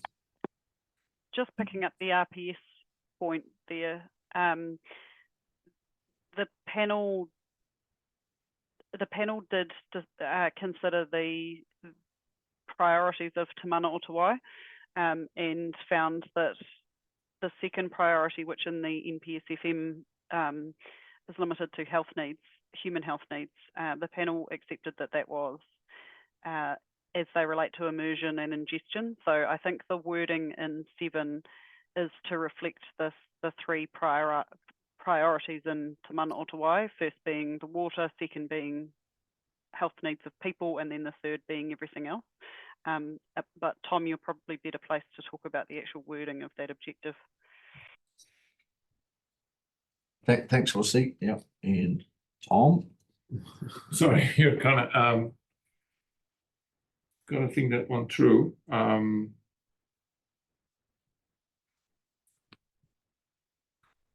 Could you repeat the question? Because Well, that to me infers that I can't take drinking water, even take water to treat, until I have met the health and wellbeing needs of the water body first. which to me doesn't reflect the balance under part 2 of the RMA. I think you've picked up what I don't think was intentional there. I think what we were trying to say is that those things have to happen at the same time. Yes. Not that you have to have all of the water bodies healthy before you're allowed to take water for drinking. But it's a really good point that probably the wording needs to be tweaked to reflect that these are both things that have to happen at the same time. Yeah, and that flows through to FMU 011 as well. Just the same. Yes, I think it's that use of provided, isn't it? Yeah. It makes it sound like you have to achieve basically all of the ecosystem health outcomes first before you can do any of the others, which I don't think was the intent. They were meant to be. These are outcomes that need to be achieved together as a package. Yeah, and we've still got to be driving for that right outcome, but it's got to be done in such a way we can still get something to put on a whiskey. Yeah. So just before you move on, Kevin, as a room, are we generally happy for Spur and Tom, Felicity to note that the conversation, the intention for the work simultaneously? Yeah, thank you. That's a good. So, Kevin will carry on if you're happy with that outcome. Yeah. The only other one I had then, because that's all encompassing on those. The other one was, sorry, I'm flicking over the page. Oh yeah, 13 and 3 you're going to look at. 13 and 3 was just and 14 will be under that same as 11. 14 and 11 is the same. It's that same, provided the health. It's just that wording again. Yeah. And then I thought it was a magnificent job done, really. Well, there's two. And Gretchen's getting quite hungry. Yeah. And the only one. Oh, sorry. On number 10, could you just explain why are we protecting trout and salmon? But I mean, that's all. What's? Can you tell me the guts of that number 10? Because the RMA says so. Thank you, Laurie. Very much. We might have to ask Tim that question. The RMA says so, okay? Thank you. That very clear answer, Tim. What page, Tim? I just got the suggestion, the FMU 14 regarding the hydro generation one. I just suggested to take the existing off the front, which is supposed to be a two-third wall. We talked about that at our pre-meeting. Yeah. Yeah. So that's in the proposed amendments. Oh, it's true, yeah. Awesome. Andrew? Just going back to the RMA says so. I just want to double check. 07, environmental outcome for drinking water supply. The RMA says something along in section 14.3, in Roman numeral 2 or 3, that stock water can be taken for the purpose for stock use. So explain, is there any tension there with regards to that 07 or not? I don't believe so. The RMA says that you can take it, but it puts a number of conditions on them. It needs to be reasonable, it needs to be needed, and you cannot have an adverse effect on the environment. So in that sense, I believe that the reference to like healthy water bodies is appropriate. Plus, I would suggest the stock water is covered by 011, where it talks about irrigation, cultivation, and if we address that provided issue. Thank you. That's awesome. Thank you. We got any more comments or questions? Because I'm really struggling. I've got 4 minutes before I'm going to wrap up for lunch. Running early. Oh, thank you, Karen. Just on number 12, where it's being restored where degraded, that seems to me quite a negative approach. Surely it's is restored to something positive as opposed to negative. So it's not just nature where it's degraded, but it's restored to a certain level, or to a level of functioning. Is there a better way to put it so it's a positive approach? So you kind of set a bar, a target. Yeah, Yeah. because it doesn't have anything We at get- all. It just tells me we're going to go in there and do something, but I'm not sure if it's, and you've pointed out, we acknowledge that we won't necessarily go back to pre-settlement, colonial settlement state. But even so, I think it's better to have some kind of standard. Yeah. Where that would go. I think yeah, that one would even be better, more positive, was put around the other way, even where degraded is restored. Yeah. It's restored to. Yeah. I agree. Yeah. Yeah, but it's just not enough. Won't it be to the target attribute states? Won't it be to the restored to the target attribute states of Something that like that. FMU? Or the vision. Yeah, or Yes, the that's vision. possibly that's Yeah, good. yeah. Tom, Yeah. sorry, you good with that one? Tom, you have your hand up now? Yeah, since we're getting to the end of this, my question, I'm not sure whether it should be coming under general business on our agenda later on or not, but it was going to be in regard to commercial forestry. And look, I'm not sure what's happened with the clause 3 consultation with forestry. Now that may be something we can talk about later in the day, but I'd sort of like some sort of report back on the impact or on the results of that consultation. So I'll leave it with you. Cover that in general business, Tim. We can just- Okay, thank you. Thank you, Tim.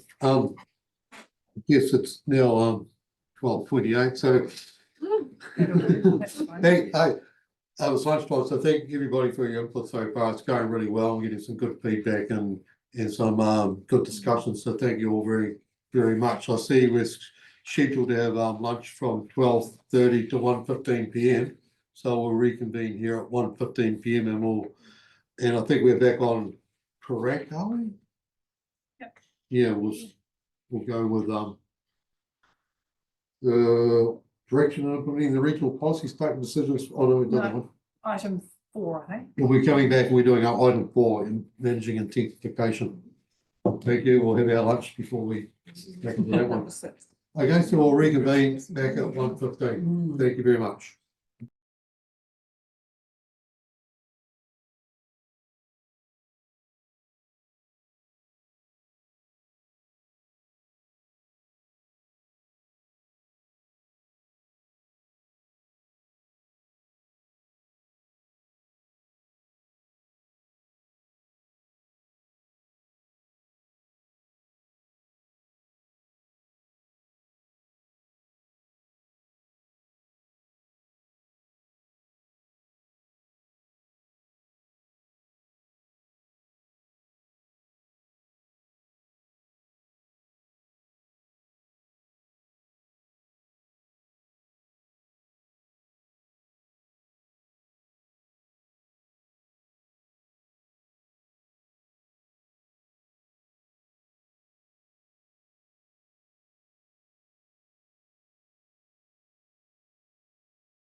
What did you say? Quarter past. Yeah.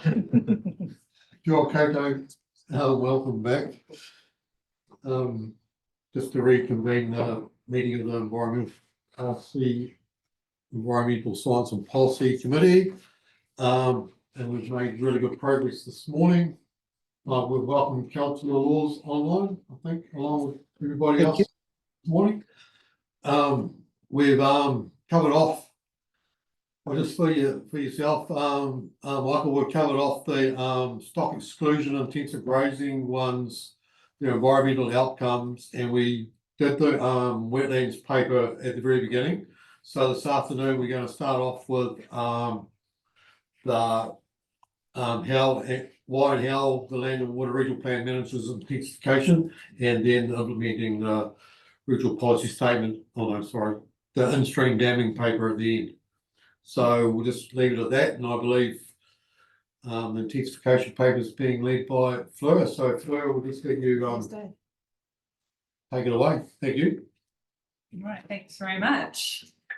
I'm glad that we've eaten something before this conversation, because I feel like it might be somewhat of a difficult conversation, but I think it's also entirely necessary to kind of bring out some of the assumptions and some of the foundational ideas out of the plan, kind of out into the open, make sure that we're all kind of on the same page about what the plan's based on in terms of intensification.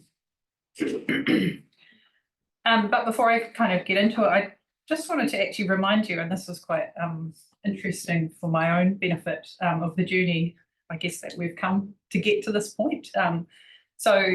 And I think the environmental outcomes discussion we just had really set the scene for how water quality across Otago is currently looking and where the community wants to get to.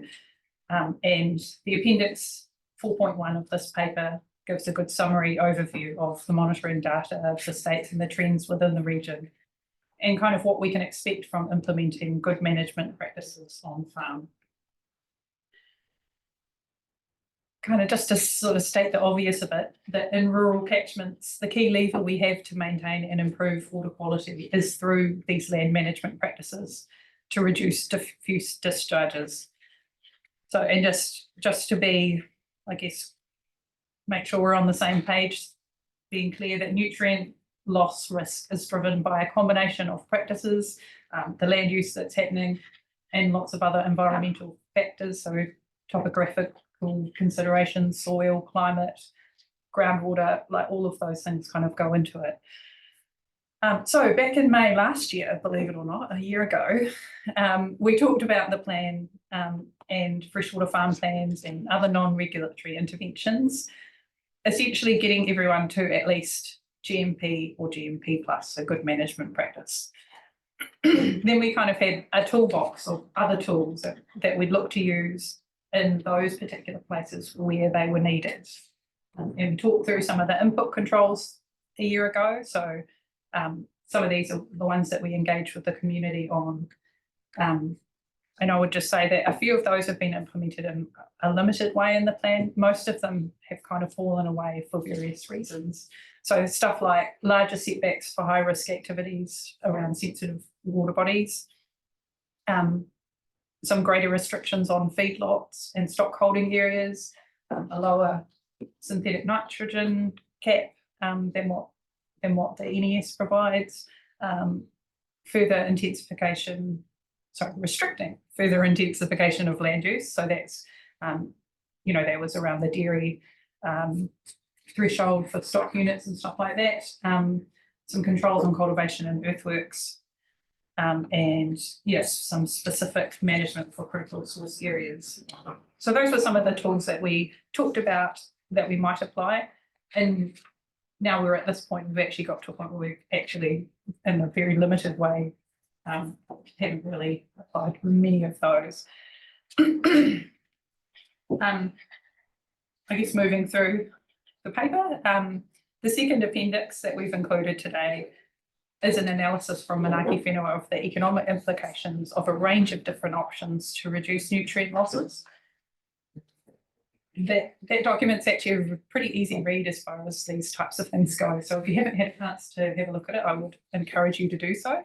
But that paper really explains why this is hard. Like, why is it so hard to figure out what the right thing to do is? So it looks at the efficiency of different ways to manage nutrients. So in other words, which options will cost the least, as well as the equity considerations. So where do the costs of those different options fall? And as you'd see, the options in the paper affect different sectors and to different extents. So you're unlikely to get agreement across everyone about what the best thing to do is. And so that's why this is hard, because there's no great answers. There's always trade-offs involved. So all that to say that the approach we're taking for the first iteration of the plan is that we need to at least maintain water quality where it's good and reverse declining trends.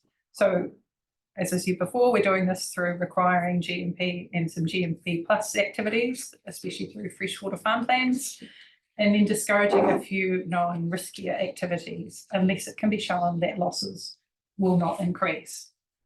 So the activities we've got at the moment are further dairy farming, dairy support and irrigation. It's important to note that other activities or changes in land use are not currently restricted.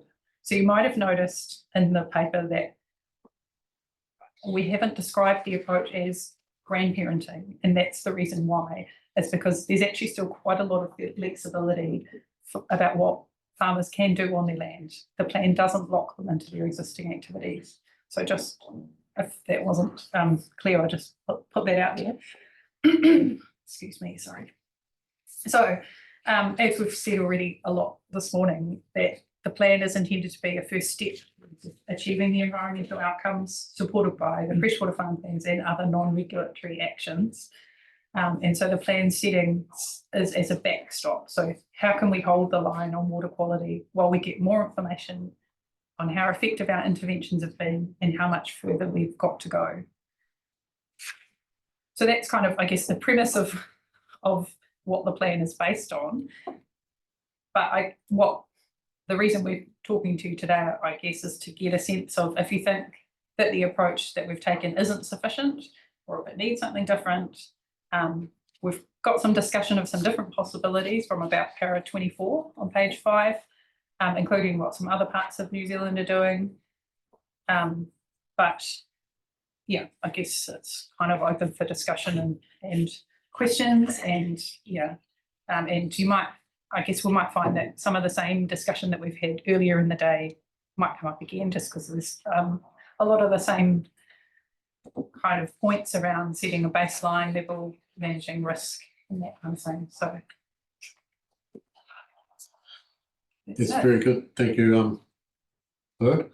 So pretty much, I think at the end of the day, we've all got the paper and we've all had a good read of it. So we'll just pretty much open the floor.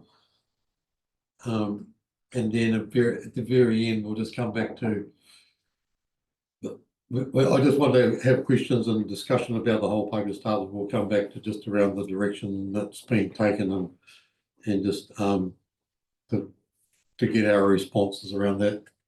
So has anybody any questions or discussion points? Very well written paper. All right, see ya. See ya. Tom, you have a question. Thank you. Yeah, I'm sure there's going to be plenty of questions, Fleur, but I'll kick it off. Look, just in terms of the changes that, I mean, we've held back notification because we needed to consider the impact of the new our RPS and any sort of fundamental changes that the government is signalling. Is there anything in this paper that is recognised any of that?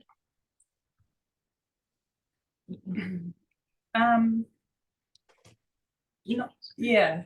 So the changes to the RPS and the recent government announcements don't really affect this issue of maintaining and improving water quality, and the need to kind of do something to prevent intensification. So yeah, I don't see there being any need to change our approach for that reason. Then we might have other reasons we might want to, but yeah. Does that help? Thank you. That'll do. Thanks. Thank you, Tim. We have Kate. Can I just check out how this would work? So I've got a 100-hectare dairy farm with 100 cows on it, just to make it really easy maths. And the only way that I can do any diversification on there is either go through a consent, or what I could do is diversification and add other stock as long as it isn't dairying. So I could put trees in and reduce my area, but basically intensify, but I wouldn't breach a rule.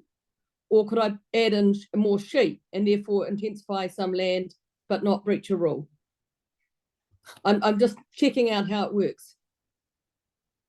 So did I hear it correctly that you have an existing dairy farm, did you say? Yeah, Yep. so no, I don't, but I'm saying if I did. No, And that's all it's right. 100 hectares, Yes. 100 hectares and 100 cows, just to make it really easy in maths. Yes.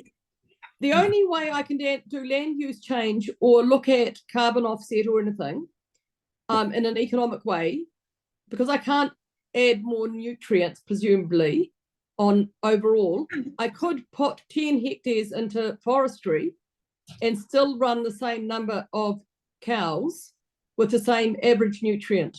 The risk would go up on that 90 hectares, but hey, we don't care about that. We just want to, if we're driven, because we're dairy farmers, I don't mean that meanly, but that's how I would foresee that working. Would that be a plausible end outcome? So there isn't a strict, or sorry, in the clause 3 engagement, we put out an option that there could be a restriction on intensification within a dairy farm or dairy support system. Yeah. We didn't get any helpful feedback back on that, and generally a lot of opposition to the idea. So at this stage in our drafting, we don't have an intensification within. So this paper is on intensification, and I'm sorry, I'm really pedantic today, but I don't understand what intensification means. I raised that this morning. So intensification at farm scale is absolutely, you can put all of your sheep, all of your dairy or all your dairy support onto half the farm, and that isn't counted as intensification. Yeah, that's right. Okay. We're doing grandparenting later, aren't we, Fleur? This is the grandparenting discussion. Okay. So my understanding with grandparenting, and I've done a wee bit of checking, but I may have it completely wrong. I thought it grandparenting related to both irrigation and nutrient, and you just talked about nutrient. Yeah, that's right. So yeah, so this paper is focused on intensification, and as I said, we've steered away from using the term grandparenting because what the plan currently has got in it is not what you would consider grandparenting. Okay, so if I'm talking about irrigation, grandparenting, I'm going to be talking in quite a different way, but that's okay. But this is the paper I talk about it on. Yeah. There wasn't a lot in there to talk about. Okay. So if I put my 100-hectare farm, I just want to check the risks to the environment are no greater if I intensify on half of it, in your minds. That's not quite what we said. We said the rules don't require a consent to do it. But why wouldn't they? So if I go to dairy support in a low rainfall, really dry area, the pathway may be easier to get consent, but I'd have to get consent. Whereas I can basically put all my stock on to half the farm, heaven knows what I might do on the other one is something permitted, and could have catastrophic effects. I am really concerned about the environment in this case. So I think there's Lloyd here, Kate. Just I think as you got it right. So what's in front of us right now is restrictions on land use change intensification. So if you're changing land use, but there's no restrictions on within existing land use. Is that correct? No, you can't put. I can't put 200 cows. I can't put 200 cows on my farm, can I? Have you, That's right. So. No, I can't. Yep, No, it's you so can't. limited to 100 And you cows. can't increase the amount of irrigated area by more No. than. I'm not using irrigation in this I know, context. I'm just saying I can put all my nitrogen on half my farm, put all my sheep, so all my cows on half my farm, put the rest into trees, and that would meet your criteria. It doesn't deal with any risk in that catchment. I'm just confirming that I'm reading this right. Sorry. That is correct. Yep. And so in that process, you're giving a lot more diversification options to a dairy farmer and potentially than a different type of a sheep and beef farmer for diversification. Because they're limited by their current grandparented nitrogen. Not grandparented nitrogen, they're limited to the whatever, the 90 or the 150 or whatever we said. Yeah. So, but so I guess that where we've kind of got to is based on the direction that we've received from. Oh, you know, I'm not getting at you, Fleur. I'm not getting at you. But I guess that's one of the reasons we wanted to bring it back, is that we're not sure that everyone's on the same page about what the implications are of all of those directions. At that on-farm level where you've got dairy farming already, I think it makes absolutely no sense at all, and I'm just giving that as an example of why I think it doesn't. Where I am really concerned is if we want land use change, whether it be sheep and beef and or dairying, what is it that we're driving to that in the rules to make sense, and what are the options? And that's where I'm really unclear, because most people around, The direction that we have been given today is that this plan isn't trying to achieve land use change. And so what we are I guess what we would like to be able to do is kind of hold the line on intensifying activities. And that's what we've tried to do. But I guess every time we've come up with a way to do that, it hasn't really landed quite how we hoped. So so Kate, thanks for your comments at this stage, which is all good, and I'm sure it'll develop. They were questions, they're not comments. Please don't I'm not taking sides necessarily. I am questioning it to work it out. I'm just testing ideas. Yeah, and we appreciate that. I'll I'll throw one at you. There's nothing stopping a sheep and beef farmer from reducing or intensifying their sheep to put in a whole lot of beef or some other operation as well, which is exactly the same thing. But we'll go to, I've got here's my list. Michael, then Brian. Can I just test this idea that we want to hold the line on intensification of land use? In my neck of the woods, there are genuine desires to increase the amount of horticulture, particularly cherry production and viticulture in the Cromwell Basin area.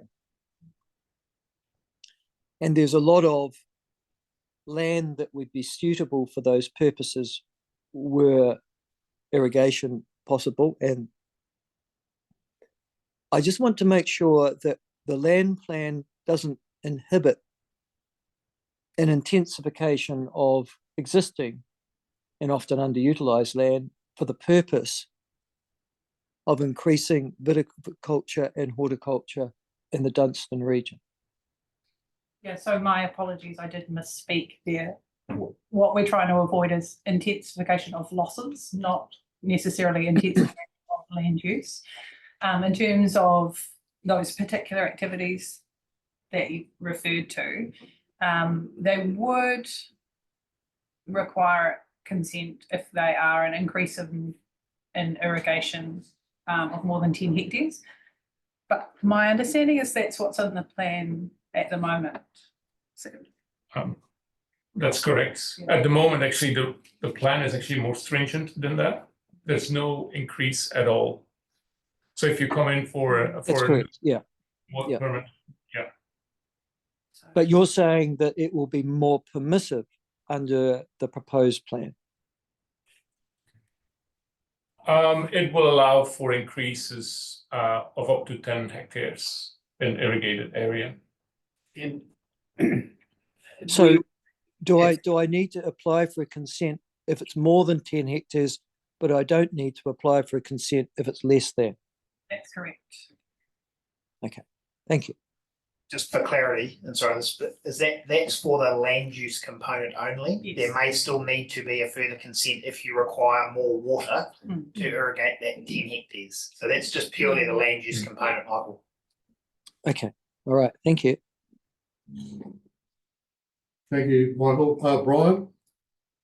Yeah, Cole. I just want to understand or clarify what the nutrient management process is with that proposed land and water plan. So I see the NES had a cap on nitrogen fertilizer of 190 kilograms per hectare per year.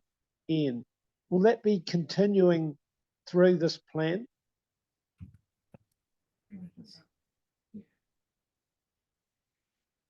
One of the components of the freshwater farm plan and also the parts that we've bolted onto it into this in the draft plan is nutrient budgeting, whether it's through a formal process of overseer type assessment or whether it's a more simple more simple nutrient budget as part of the farm planning process. Okay, so the answer is there will be a nitrogen management overseer process, yeah? Well, not necessarily overseer, but because that's quite Okay. onerous on a lot of people, but yeah, certainly there are a range of different tools, whether it's a nitrogen risk scorecard or other things that might be able to be used in that. Yeah, I'm not after the toll, I'm after the role. You know, so will there be a role in nitrogen? Yes or no? No, there's in the National Environmental Standard, there's a strict cap at 190 kgs of synthetic fertilizer or synthetic nitrogen. That's the only sort of firm numeric control. And that will that continue or is that being repealed? No, that's continuing. That's continuing. Okay. From memory, our target attribute states, even though you're saying, look, we're holding the line, from memory, the target attribute states for our various streams and rivers, we were still projecting some increases, some improvement, yeah? Yes. I've got nods. So- I'll say yes. I heard a yes and then I heard words. It's all right. Just go with yes. Well, what was the answer? I just said I was looking at Tom and he was nodding. That's all. Do I take that as a yes? Yes. Cool. So we're projecting improvements. How are we going to, you know, achieve those improvements? In reality, what's achieving 80% of that improvement? Is it the nitrogen management? Is it the riparian? Is it other controls and feedlots? What actually is achieving the 80%? Brian, sorry, it's Tom. The answer is a number of different interventions are going to contribute to that projected reduction in nitrogen reaching waterways. But some of the biggest inputs to that total reduction are the cap that we talked about earlier, and a couple of other things around, the things that we'd expect to be implemented through farm planning, like clever timing of application of inputs and other bits and pieces like that, and just general good practice when it comes to fertilizer application. Okay. Should we be having proposing a gradual reduction in the nitrogen cap as part of our plan? So at one point that was an option, was to have a lower, not exactly a cap, but a lower threshold that was permitted. And the direction was that that wasn't something we wanted to go ahead with. But it's one of the options we could do. Well, I personally think it's a good idea to over time, we're projecting, we're kicking the can down the road in terms of vision statements, 2045, lower 50. And we should be targeting these types of reductions to enable, some creative thinking and opportunities to reduce the discharge into our waterways. Awesome, thanks, Brian. I just a note there. No, I'm after some feedback. Yeah. It's all good well saying awesome and then forget about it. So the feedback is that sorry, Brian, Richard here, we've responded to the direction from the table, appreciating that there are differences of opinion in terms of how fast or slow or what the balance is between going harder earlier. In terms of the nitrogen cap, as explained, there was a draft put up.